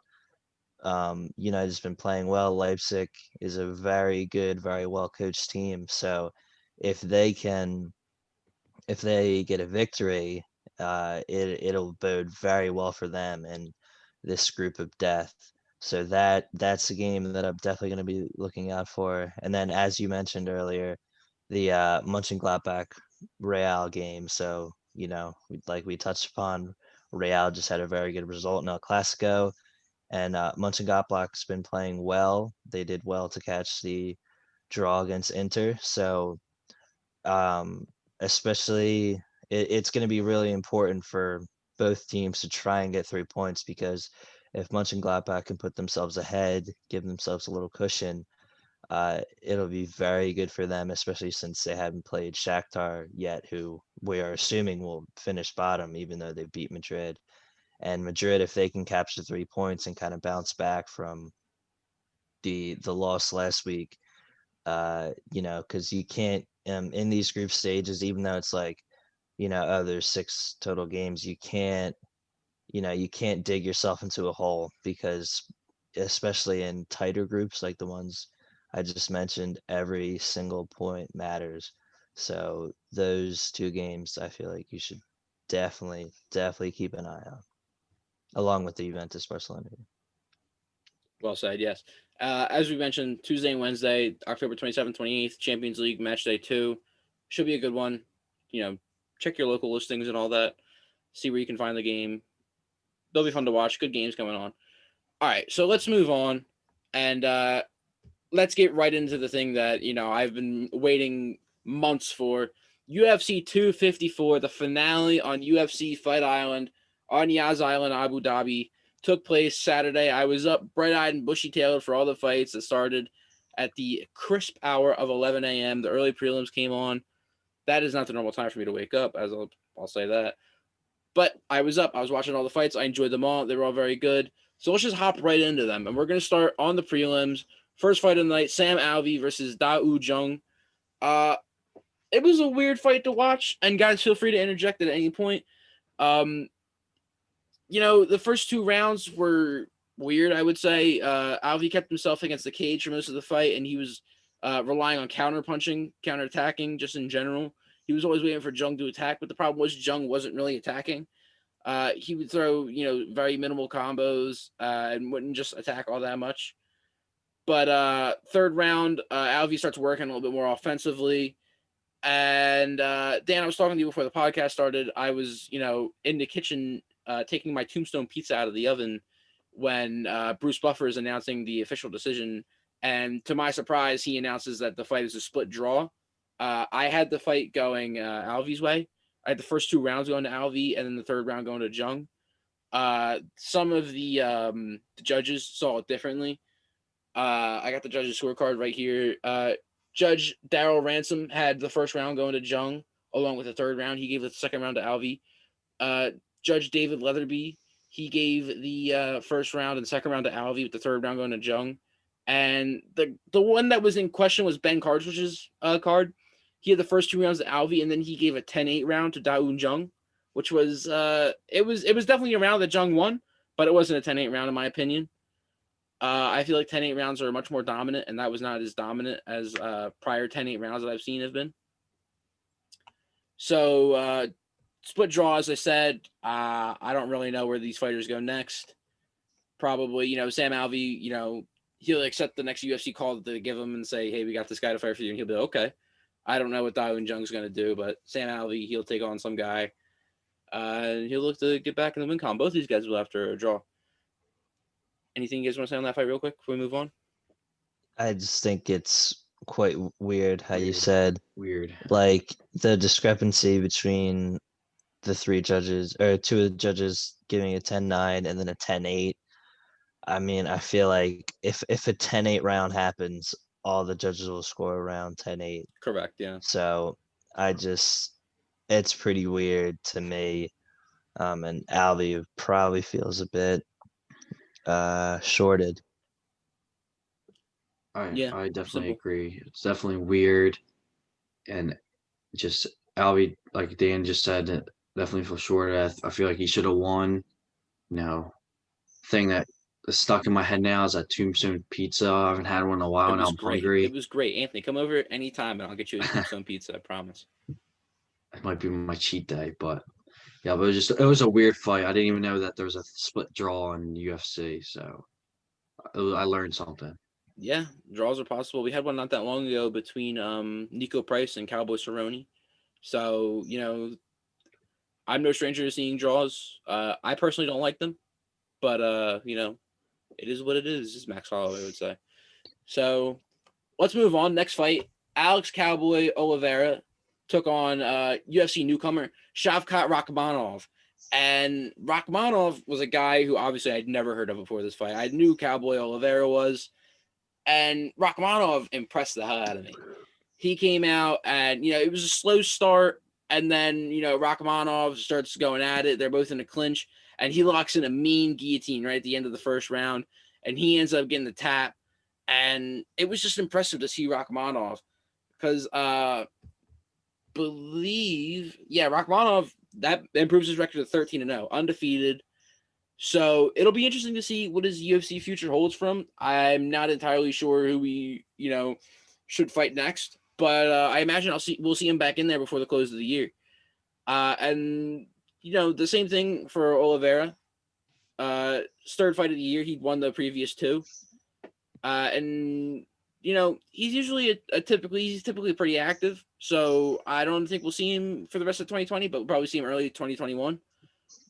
And he's definitely not a guy who is in line for a title shot anytime soon. But Rachmanov, what a performance! Good way to make your UFC debut against a well-known name and among the MMA community. So hats off to him. Congratulations, Shavkat Rachmanov. Anything you guys got on that fight? Congrats to you for being able to pronounce that name. That's my job. Dan, anything? Good debut performance. That's all I got to say. Very good. All right, next fight. This was a catchweight fight at 140 pounds. Usually these guys are both 135ers, but the fight was made on short notice, so they made it 140. Nathaniel Wood versus Casey Kenny. This fight was officially awarded the fight of the night. It was not my fight of the night personally, but it was a very good fight. And again, some people thought it was judged wrong, but I thought it was judged, pretty well. I thought the right guy won. I think some of the cards were questionable. David Leatherby, he had a 30-27 for Casey Kenny, who did win the fight across the board. I don't think the fight was 30-27. I think Nathaniel Wood won the first round, and then Kenny won these next two. Kenny started using his wrestling a lot in the third round, which definitely won him that round, I believe. And then, as I said, this fight won fight of the night. It was crazy. First round, one of the rounds of the year, in my opinion. Very intense back and forth. And that's what you expect out of these little guys, these typically 135ers. They got all this gas, they got all this energy, so they can go the entire fight. They didn't really start slowing down until about midway through the second, which was great. And the thing about it, the winner, Casey Kenny, this was his second fight on Fight Island. He had a fight on October 3rd, and he hit the quick turnaround. And guess what? This was his fifth fight of the year. His fifth. Or, I'm sorry, it was his fourth fight of the year, but he says he wants to get back in there for another one, which would be his fifth fight of the year, which, as Dan said, is insane. So, and I think, he could do it too. He didn't look too beat up. He's determined to get back in there. So I would imagine we're going to see Casey Kenny back in there. And Nathaniel Wood, good performance by him too. He gets the loss, but he shouldn't look at it that way. He should look at it as, he put on one hell of a fight, and that, fight of the night, it's not an easy thing to get. So getting that award, getting, $50K richer, not to mention, but that's a lot of publicity. People are going to see like, oh, fight of the night went to these guys. So I think he should look for a quick turnaround, possibly get on, maybe a late November, early December card. If not very, very early in 2021, get him on that card, and use the momentum to continue to build a name.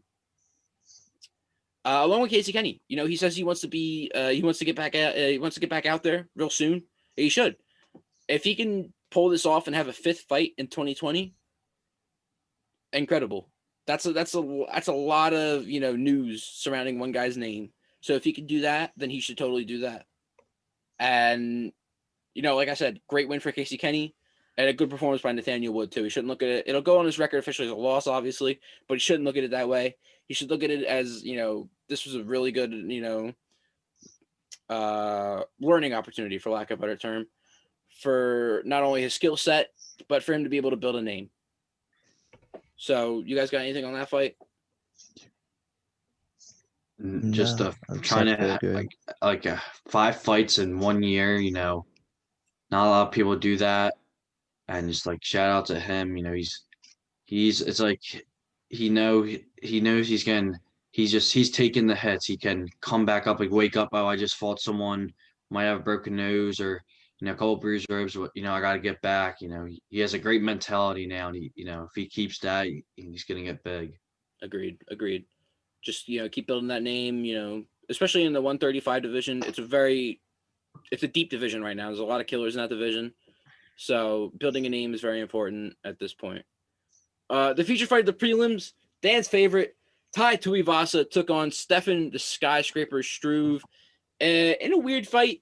It started out pretty slow, but Tuivasa ends up getting a mean knockout right at the end of the first round, wins himself the fight. These guys, they're both 1-3 in their last 4 entering this fight, so they'd both been on some decent skids, and they're both looking to get out of them. And Tuivasa ends up breaking his 3-fight losing streak. He was being billed as one of the next top guys in the UFC heavyweight division, and then he lost 3 in a row, and that title kind of just fell off of him. So it's good to see him back in there. And not to mention, there were rumors that he was being released from the UFC not that long ago.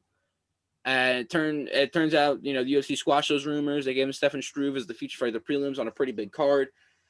So it was good to see Tuivasa back in there, and it was good to see him get a good win. And I just want to address this real quick. Stefan Struve, he's 4-8 since 2012. The guy, he's had some impressive wins in his fight, or he's had some impressive wins in his career. So, including, he beat the current heavyweight champion Stipe Miocic back in 2012. But I think it's time for him to hang him up. He's just getting beat up at this point. But I mean, if he wants to continue to be some type of gatekeeper for the heavyweight division, where he's always fighting these young guys and seeing what they're made of, do it. But I think logically he should retire. He should just. He's had a good career, nothing to be ashamed of. But I think his current record is, I believe, 33-13 or something in that range. And 33-13, and 8 of those 13 losses have come within his last 12 fights. So that's not looking too good on the record. So I think it's time for him to just move on. Maybe he can become a commentator or something, or find a basketball league, considering he's very tall.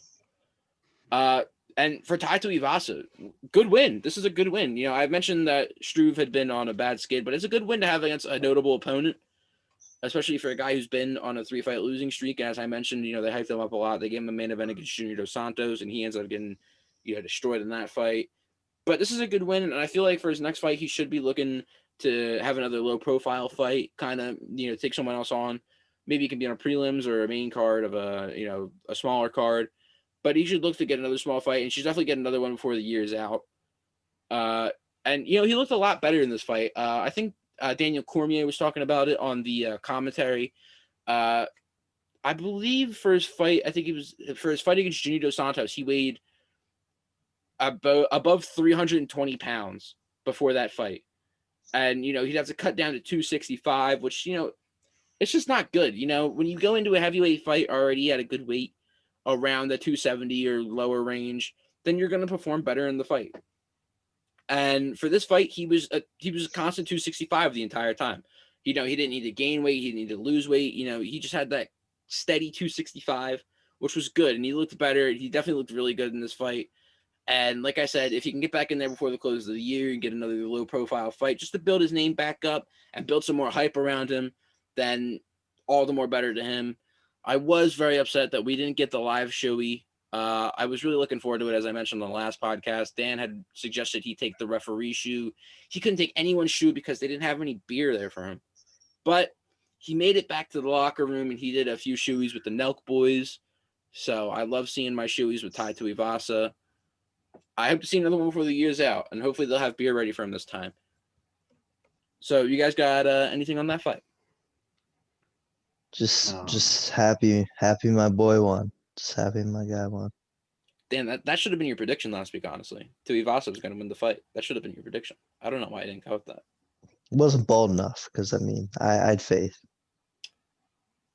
Fair point. All right, so let's move on to the main card. And this was one of the fights that I talked about my UFC 254 preview that did go up on the website last week.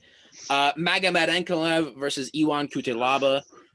This fight went almost kind of exactly how I imagined it would go. It was a slow feeling out process with, Ion Cutelaba attacking a little bit more than Magomed was. And Magomed was just, relaxed. He was calm. He was waiting for Ion to come in and attack. And that's what happened. I think, it doesn't really look like that, but it looked like Ion Cutelaba was going for some spinning back fist or spinning kick maybe. And Ankalaev caught him clean and dropped him. And then later on in the fight, he dropped him with a head kick. and ended the fight there. Q-Daloia was out cold on the ground. So, as I said, I'm going to pat myself on the back here, and I'm also going to say I told you so. Magomed Ankalaev impresses again in another fight. He was, I believe, 11th ranked during the fight, so I think he's gonna bump up in the rankings. He should go top 10, and definitely for his next fight, he needs to look for a higher ranked guy. I had two guys in mind. I think he should take on Johnny Walker, who is also fresh off a win, or he can look at Volkan Ozdemir, who was going to have a fight, I believe, a couple weeks ago, but that fight ended up getting scrapped. So he's got no plan. So if he could get either of those guys and continue to build his name, listen, Magomed Ankalaev is going to be a problem in this UFC 205-pound division if he continues the way he's been going. And I believe, Iwan Q-Daloia could also be a problem in this division too. But he's got to improve his game. I saw a lot of improvement in this fight. I won't lie. He looked much better than I've seen in his previous fights. He looked very good in this fight. He was smarter about when he would throw his punches. He was, conserving energy a lot better. And he was just overall smarter about how he was fighting. So if he can continue to grow that skill set, he will, along with Magomed Ankalaev, be a problem in this UFC 205-pound division, especially in a division that doesn't have many guys right now. Now that John Jones is gone, and you look at Jan Blachowicz, who's looking to defend his title probably relatively soon. It won't be against Dominic Reyes, obviously. And, besides that, you look at the rest of the division, and it's just like, who's going to step up? We don't really know. We look at Thiago Santos is going to fight Glover Teixeira. That'll determine who is next. Jan Blachowicz' next opponent is going to be. And then besides those guys, you look at the rest of the division. Anthony Smith has been on a bad skid recently. Alexander Rakic, he's not there yet. He's getting there, but he's not there entirely. But we got two guys right here in Magomed Ankalaev and Iwan Q-Daloia who could end up, causing huge problems in this division for years and years to come. Honestly,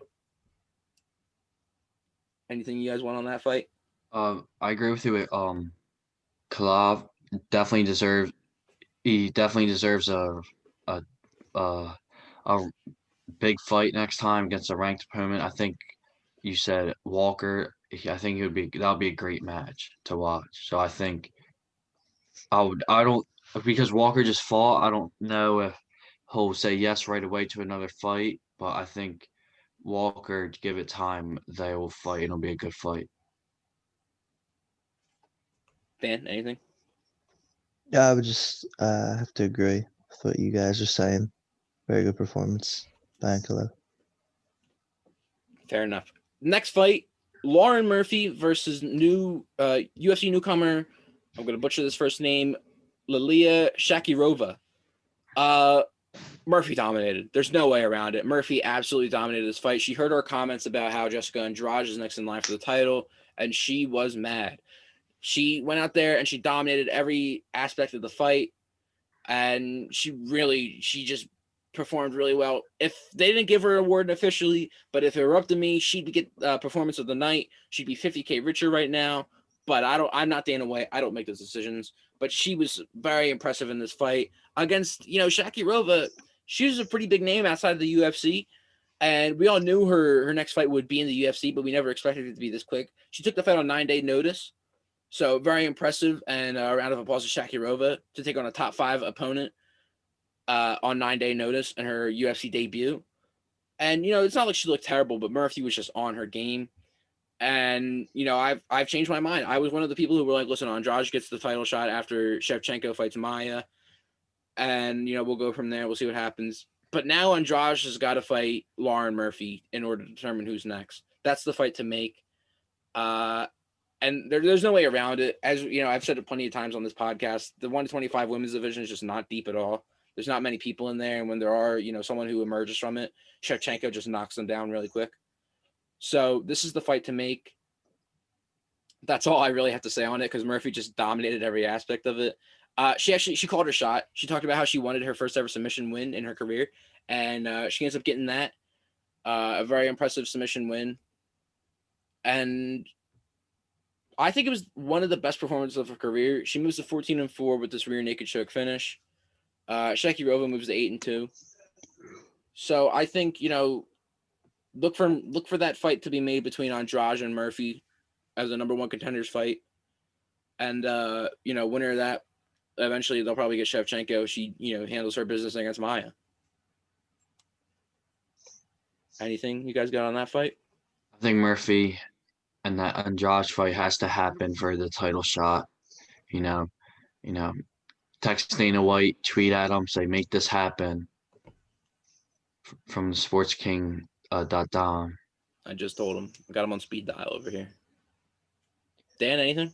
It'll be a good fight, and I think the winner of that fight of Josh and Murphy definitely deserves to at least give a shot at Shevchenko. If they'll win, completely different story. But I think that either of those two, at least from what we've seen recently, either of them should at least compete with Shevchenko, which is something that we want. We want a little bit of competition for We her. want competitive fights. Yep, that's what we Yeah. want. That's what we like. All right, so this next fight the breakdown is going to be longer than the actual fight was. Jacob Malkoun fought Philip Hawes, both officially making their UFC debut. Hawes did appear on Dana White's Tuesday Night Contender Series, where he earned himself a UFC contract, and Hawes came firing right out of the gates, got an 18-second knockout. That's about it. Malkoun did nothing. I don't think he actually officially landed a strike in that fight. So Philip Hawes gets the win in his UFC debut. 18-second knockout, as I mentioned, and I imagine we'll see him back in there before the close of the year. Do you guys want to mention anything about that fight? No, USA, Hawes. 18 seconds. Just I know it was like his opponent's like first real fight, but USA for the win. Perfectly said, Anthony. And just to make sure I don't think, Dan, you got anything to say on that real quick? No. So then we move on. Heavyweight clash. Alexander Volkov took on Walt Harris. Both looking to bounce back after disappointing losses. Walt Harris lost to Alistair Overeem in May in a fight that he was very close to winning but couldn't. And Alexander Volkov got manhandled by Curtis Blades. I believe it was back in early June or maybe late May, but he got manhandled by Curtis Blades. So both were looking to bounce back. And, both fighters looked okay. Harris was a bit slow. He didn't have much offense. I think officially he only landed around 16 strikes. And Volkov looked good, especially, because most of that fight against Blades, he spent probably like 23 minutes of it on the ground. So it looked good, Volkov, and he ended the fight with an amazing kick right to the stomach of Walt Harris. That, I'm not going to lie, but, I was looking at that at live time, and I thought he kicked him right in the groin. And I was confused as to why the referee hadn't done anything. But, watching the replay, it was a clean shot right to the stomach. He ended Harris's night right then and there with that kick right to the stomach. And now Alexander Volkov, former Bellator champ, he wants to get his hands on some heavyweight gold before he calls it quits. I believe it was his 32nd birthday the night of the fight. So a late happy birthday to you, Alexander Volkov. And I think, if he gets another impressive win, he puts himself in the conversation at heavyweight. I think his next fight needs to be either, if Alistair Overeem can't get the fight against Jairzinho Rozenstruik, then that's the fight to make, him and Alistair Overeem, or him against Rozenstruik. Or he could fight Augusto Sakai, who did just lose to Alistair Overeem about a month and a half ago at this point. So those are two interesting fights that he could make, or he could have, just to get himself back in the title picture, because that's what he wants at this point in his career. And for Walt Harris, it's been a rough year for him. Back-to-back losses against two very good opponents, granted, and Alistair Overeem and Alexander Volkov. I think realistically he should get another ranked fight, and it should be he should bounce back quick. And I said Augusto Sakai for Volkov. I think you should also be looking at Augusto Sakai for Walt Harris as well, just to get another ranked heavyweight in there. And yeah, that's all I really have to say about this fight, honestly. Volkov, it was a good bounce back performance for Volkov especially against after the rough performance against Curtis Blades earlier this year. And it was good to see him back, both of these guys back in the octagon. It was a good fight. It was short, but it was good. It was fun to watch. You always like having those heavyweights go back and forth. So that's all I got on that fight. What do you guys got? Volkov, well, first, happy late birthday. And he did a great job. he did a great job creating managing his distance from Harris. He wasn't like all up on him, managed distance. He landed a lot of shots and was very, his technique and performance was very good. Yeah, he it was a very good fight for him. I feel like a matchup between him and Overeem would be pretty interesting. So I'm hoping that we get to see that. That would be my next step for him. Yep, both guys on the tail end of their careers looking to make one last run at that title shot. So can't go wrong. Can't go wrong. Be an interesting fight to say the least. All right, co-main event. This was my fight of the night. Officially, this was not the fight of the night. Robert Whitaker fought Jared Cannonier in an absolute barn burner. These guys, they gave each other hell in a crazy fight. 29-28 across the board for Robert Whitaker. He wins the fight, gets his second win of the year, first being against Darren Till earlier in the year in July. Cannonier, he didn't have a bad fight at all. It was very competitive, to say the least. He was landing an insane amount of leg kicks. He was killing Whitaker's legs, but they just didn't seem to be affecting Whitaker at all.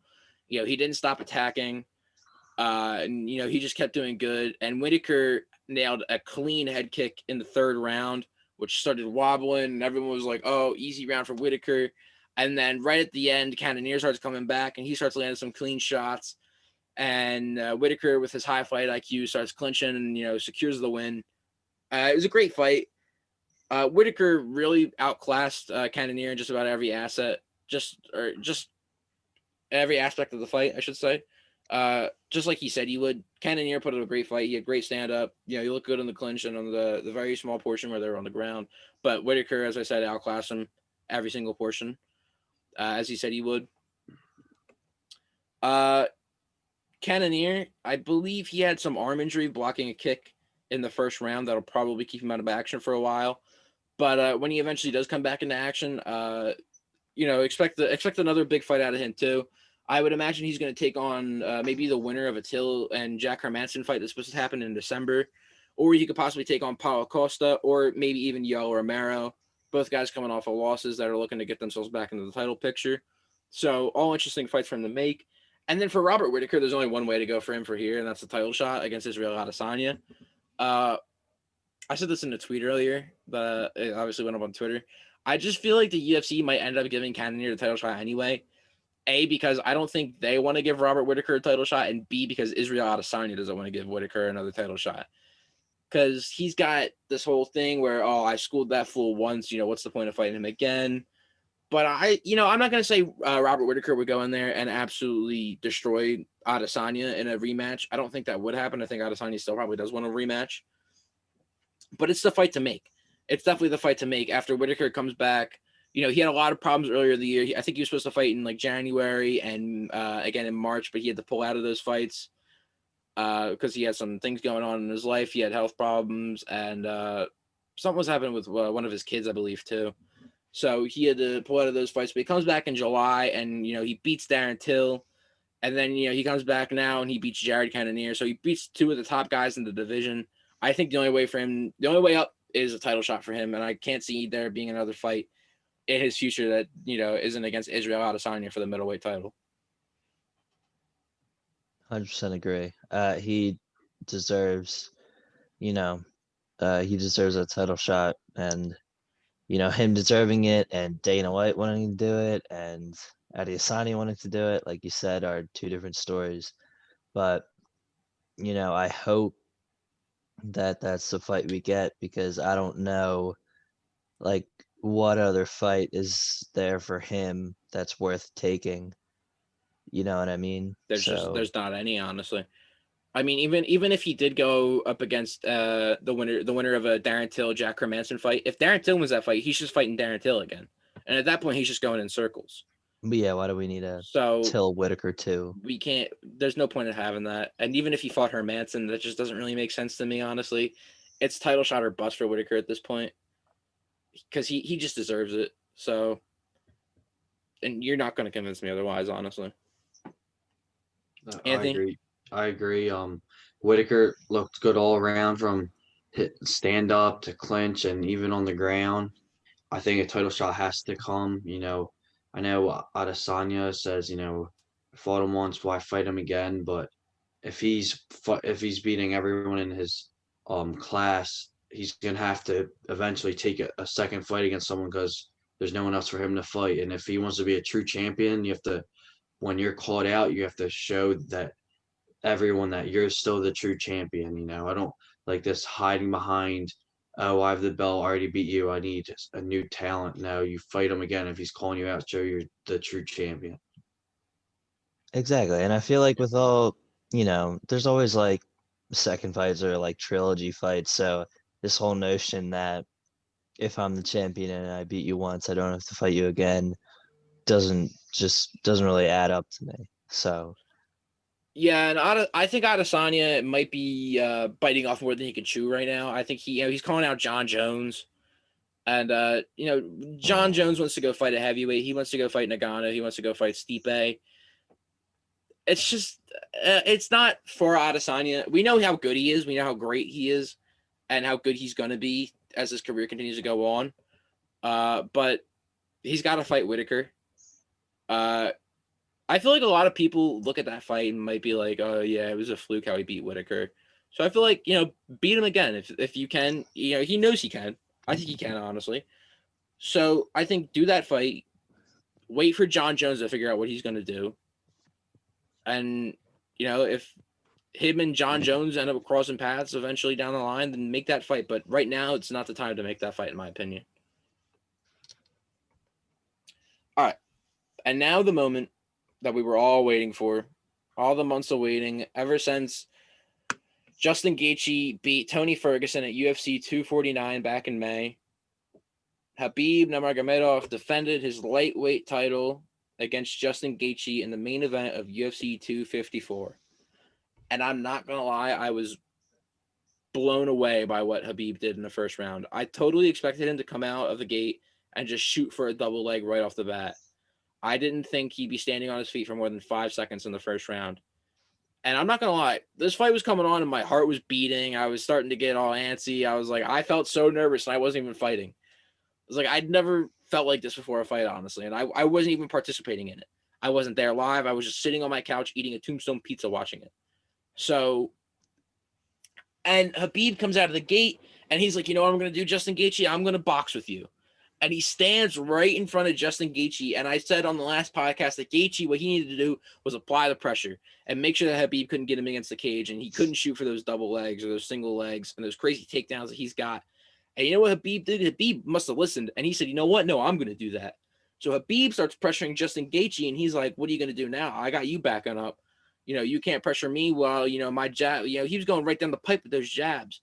And he was landing them very effectively too. And Justin Gaethje was landing some really good shots too, but Khabib was eating them. I did not see that coming. Khabib was eating those shots. I think Gaethje landed a very clean left hook at one point in the first round that, Khabib just ate. He's like, is that the best you got? He just laughed. And, I can't believe that he was just standing in front of him the entire time eating all those shots. And then he finally shot for a double. There was probably like 45 seconds left in the first round. Or there was a good scramble around maybe like the 3-minute mark of the first round where Gaethje ends up getting back on his feet. But Khabib finally lands a takedown right at the end of the round and finishes the round on top. And 2 out of the 3 judges actually gave the first round to Gaethje, which I didn't really see. I thought Khabib had definitely won the first round. But, it's an interesting note. Obviously it didn't go the distance, but an interesting note to say the least that 2 of the 3 judges gave the first round to Gaethje. And then in the second round, Khabib does what Khabib does best. He took him to the ground after standing in front of him for a little bit longer, gets his scrambles around, and he finally gets him. He chokes him unconscious with a triangle choke. It looked like Gaethje was tapping, but the ref just, didn't see it or didn't acknowledge it. And, Gaethje goes unconscious. The fight ends. And that's where everything, just let loose for Khabib. He told his corner not to come into the octagon just yet, just stay there. And he absolutely broke down in tears. And you could see all the raw emotion just flowing out of him as he, sat there in the middle of the octagon, just soaking it all in and letting it all out. In a really emotional moment, I tweeted out, I thought I was actually going to cry watching all of it. His corner eventually does come into the octagon, and he's being consoled by Justin Gaethje in an absolutely classy move by Gaethje. And yeah, Habib's corner eventually comes in, and they're helping him take off his gloves. And Habib drops his gloves in the middle of the octagon after having the title wrapped around his waist. And he says, "That's it. That's my career. I'm done." Apparently he had told his mother before this fight that this was his last fight, regardless, and that he wasn't going to do this anymore without his father in his corner. So he's no longer worried about 30-0. He's no longer worried about proving anything to anyone. That's his career, 29-0. It was nothing but domination from Habib his entire career. We look at all of his fights, especially against Conor, against Poirier, and against Gaethje, and you look at other fights against Barboza where he dominated, against Iaquinta where he dominated, against Rafael dos Anjos where he dominated. So it was a sad moment to watch, but it was very wholesome too, because he knew he knew before this fight that it was going to be his last fight, and he wasn't worried about, okay, I got to get 30-0 if I win this fight. I got to fight GSP. I might have to fight Conor again. I might have to fight Dustin again. He knew. He even said, there's nothing for me to do. I've beaten Dustin. I've beaten Conor. There's no point in me sticking around any longer to do this. It's pointless. I beat those guys. There's nothing more you can do for me. The only guy who they could have thrown at him was Tony Ferguson, but that fight's just cursed. It was never going to happen. And before I continue, I want to get you guys' opinion on this fight. What did you guys, take away from this main event? Our one, congratulations, Habib. Great career. You're one of the best ever to do it. And I remember I came in from work and then I turned TV on and the fight is just ending and like his speech after, which was just amazing. And it just one of those things and seeing him go to this middle of the octagon crying and then, Gaethje coming over and consoling him, which is, great sportsmanship. And that really touched my heart. Gaethje consoling him and, Gaethje did lose and after a loss, you're usually mad. Like I just lost a title shot, but Gaethje knew that he lost to greatness, and the best way for Habib to end his career was by this fight, not accepting any other dumb fights after like part twos or threes. Um, but just this is a moment that like every person has just something that like when I remember where I was when the late Kobe Bryant died and I found that out, it's gonna be like something like that for me. Like I remember I just came in from work and I turned the TV on and I saw that speech. It's just something that's always gonna stick with me and remember. And it's like it was just a beautiful moment to watch. And I'm sure so many UFC fans can agree with me there. Yeah, I would have to agree. I mean, Habib just went out and performed, and he did what he needed to do to win. Like we mentioned on the last one, I'm a big Gaethje guy. I was hoping he can win, but I can't, sit here and be mad about the fact that Habib won. He deserved the win, and it, just caps off a great career, and nothing but respect for him because, instead of chasing the, glorious 30-0, he retired because he can't do it without his father, which is a decision, like you said, Dom, that he already knew coming in. And it, takes someone who's very knowing of themselves and their capabilities to make a decision like that, and nothing but respect for Habib. I agree. And here's where I'm going to give my performer of the weekend. I'm going to give it to Javier Mendez, Habib's head coach. He took over after Habib's father passed away. Not easy shoes to fill. Filling a fighter's head coaching role that was occupied by their father. So he had a lot to do. He had a lot of work. It's hard to get a guy back into the gym and say, like, listen, you got to fight after his father just died, the guy who taught him pretty much everything he knew when it came to mixed martial arts and, everything there is about life pretty much. So my performer of the week, Javier Mendez, he got Habib back in there and he still made sure he was the same Habib. So hats off to Javier Mendez for being able to do that, being able to take on that type of role. Those are big shoes to fill. And yeah, we had one last question from the Instagram story, and that's where does the lightweight division go now that Habib is gone? And I want to see what you guys got on this real quick, and then I'll tell you what I got. So if any of you want to go first. I don't know. It's gonna be interesting to see. I mean, Gaethje's not gone. He's still there. So it's gonna be interesting to see what's next for him. I mean, there are a bunch of talented guys in this division, and then we got Connor coming back when he fights Poirier, and guys like Tony Ferguson is still there. So it'll be very interesting to see, and I'm hoping Dana White put some good fights for us together to kind of you know make with the fact that Habib is gone. So I have to agree with Dan said. The Gaethje, like with Habib leaving, I would have to say Gaethje is the best fighter in the lightweight class and division. But Connor's coming back. That fight against Poirier is going to be a big fight, and then Tony Ferguson's still there. So just there's still a lot of good fighters. It's just it's just even like talking about it's just like a little sad, like not sad, but it's a little upset that we can't see Habib continue just the greatness that he always did. So that's Dana White has a job to do, and he's going to provide the next big fights for us.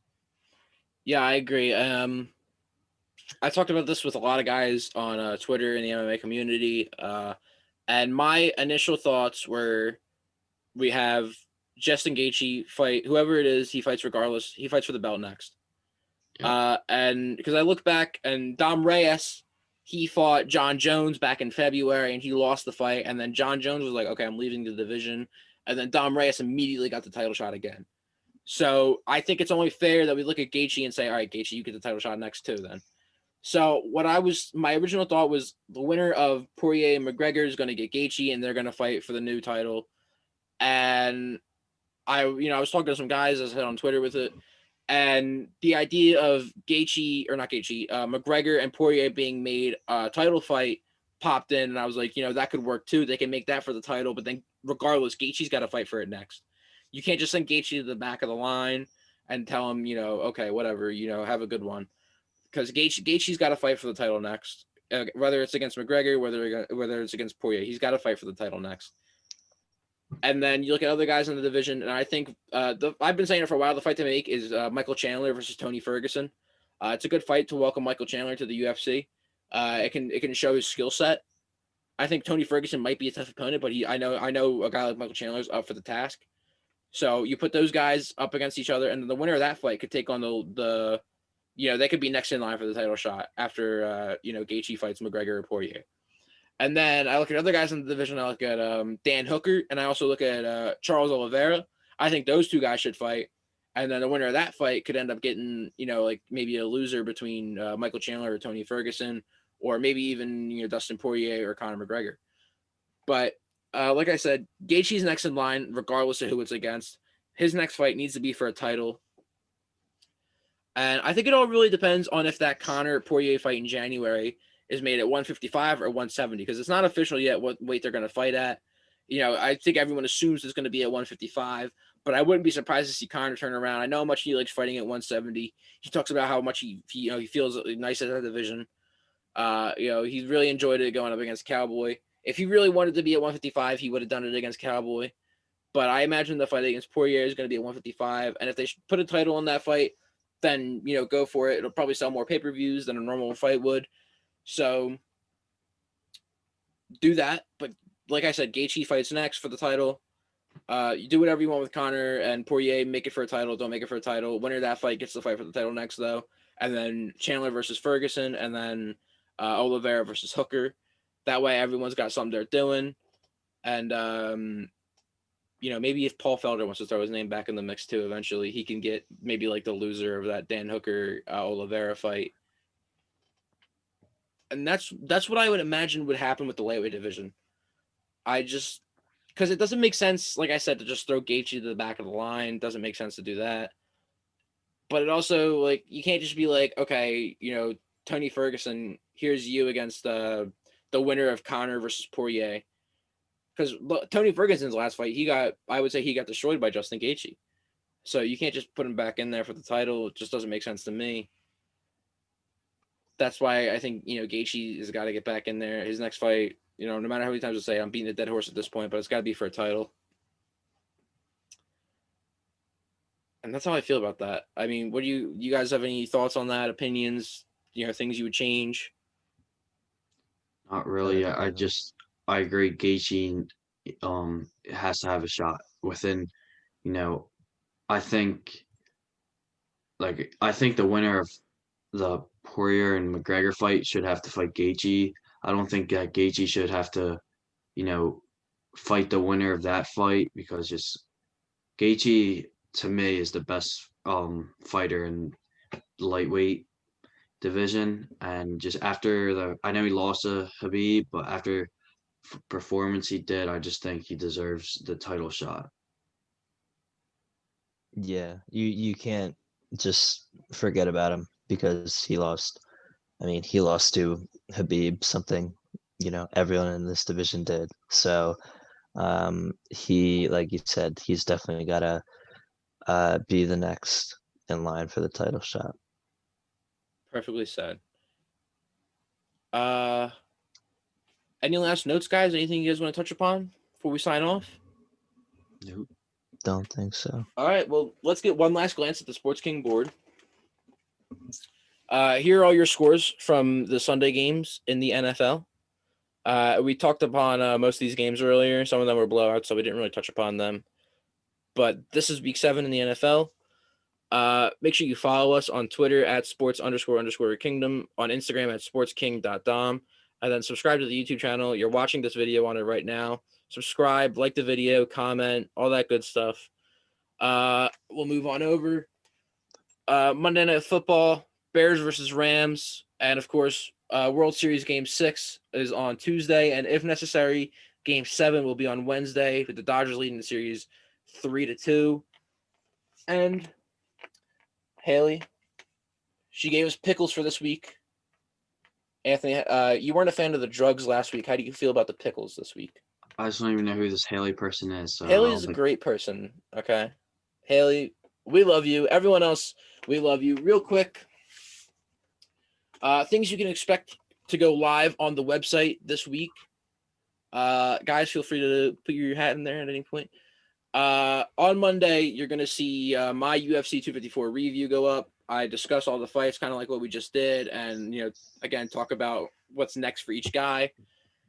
That's going to go up on Monday. Anthony's got a college basketball preview going up on Tuesday, along with Dan. I believe you have an NFL article going up on Tuesday as well. Yes. On Wednesday, Anthony's got a feature on Justin Fields and Ohio State going up. On Thursday, part 2 of my UFC matchmaking article is going to go up. And on Friday, I've got the teams 25 to 21 in my NHL power rankings. Teams 31 to 26 went up on Friday the other day. Make sure you go check that out. Dan, you've got something else coming out Saturday, I believe, don't you? Yeah, I'll probably have something else regarding the NFL. Perfect. Anthony, anything else you got coming out? Planned for the weekend, maybe, or any other day?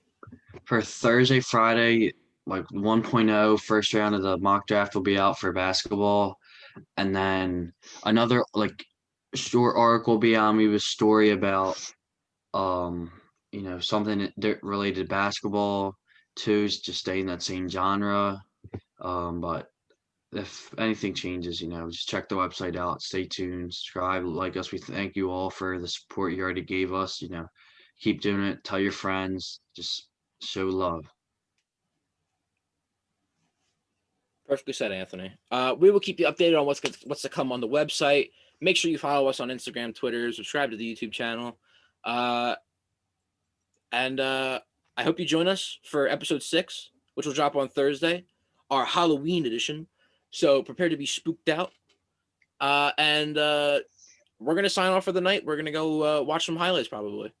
or these guys might go to bed. I'm going to be up all night, honestly. I'm going to bed. Anthony is going to bed. Any last word, folks?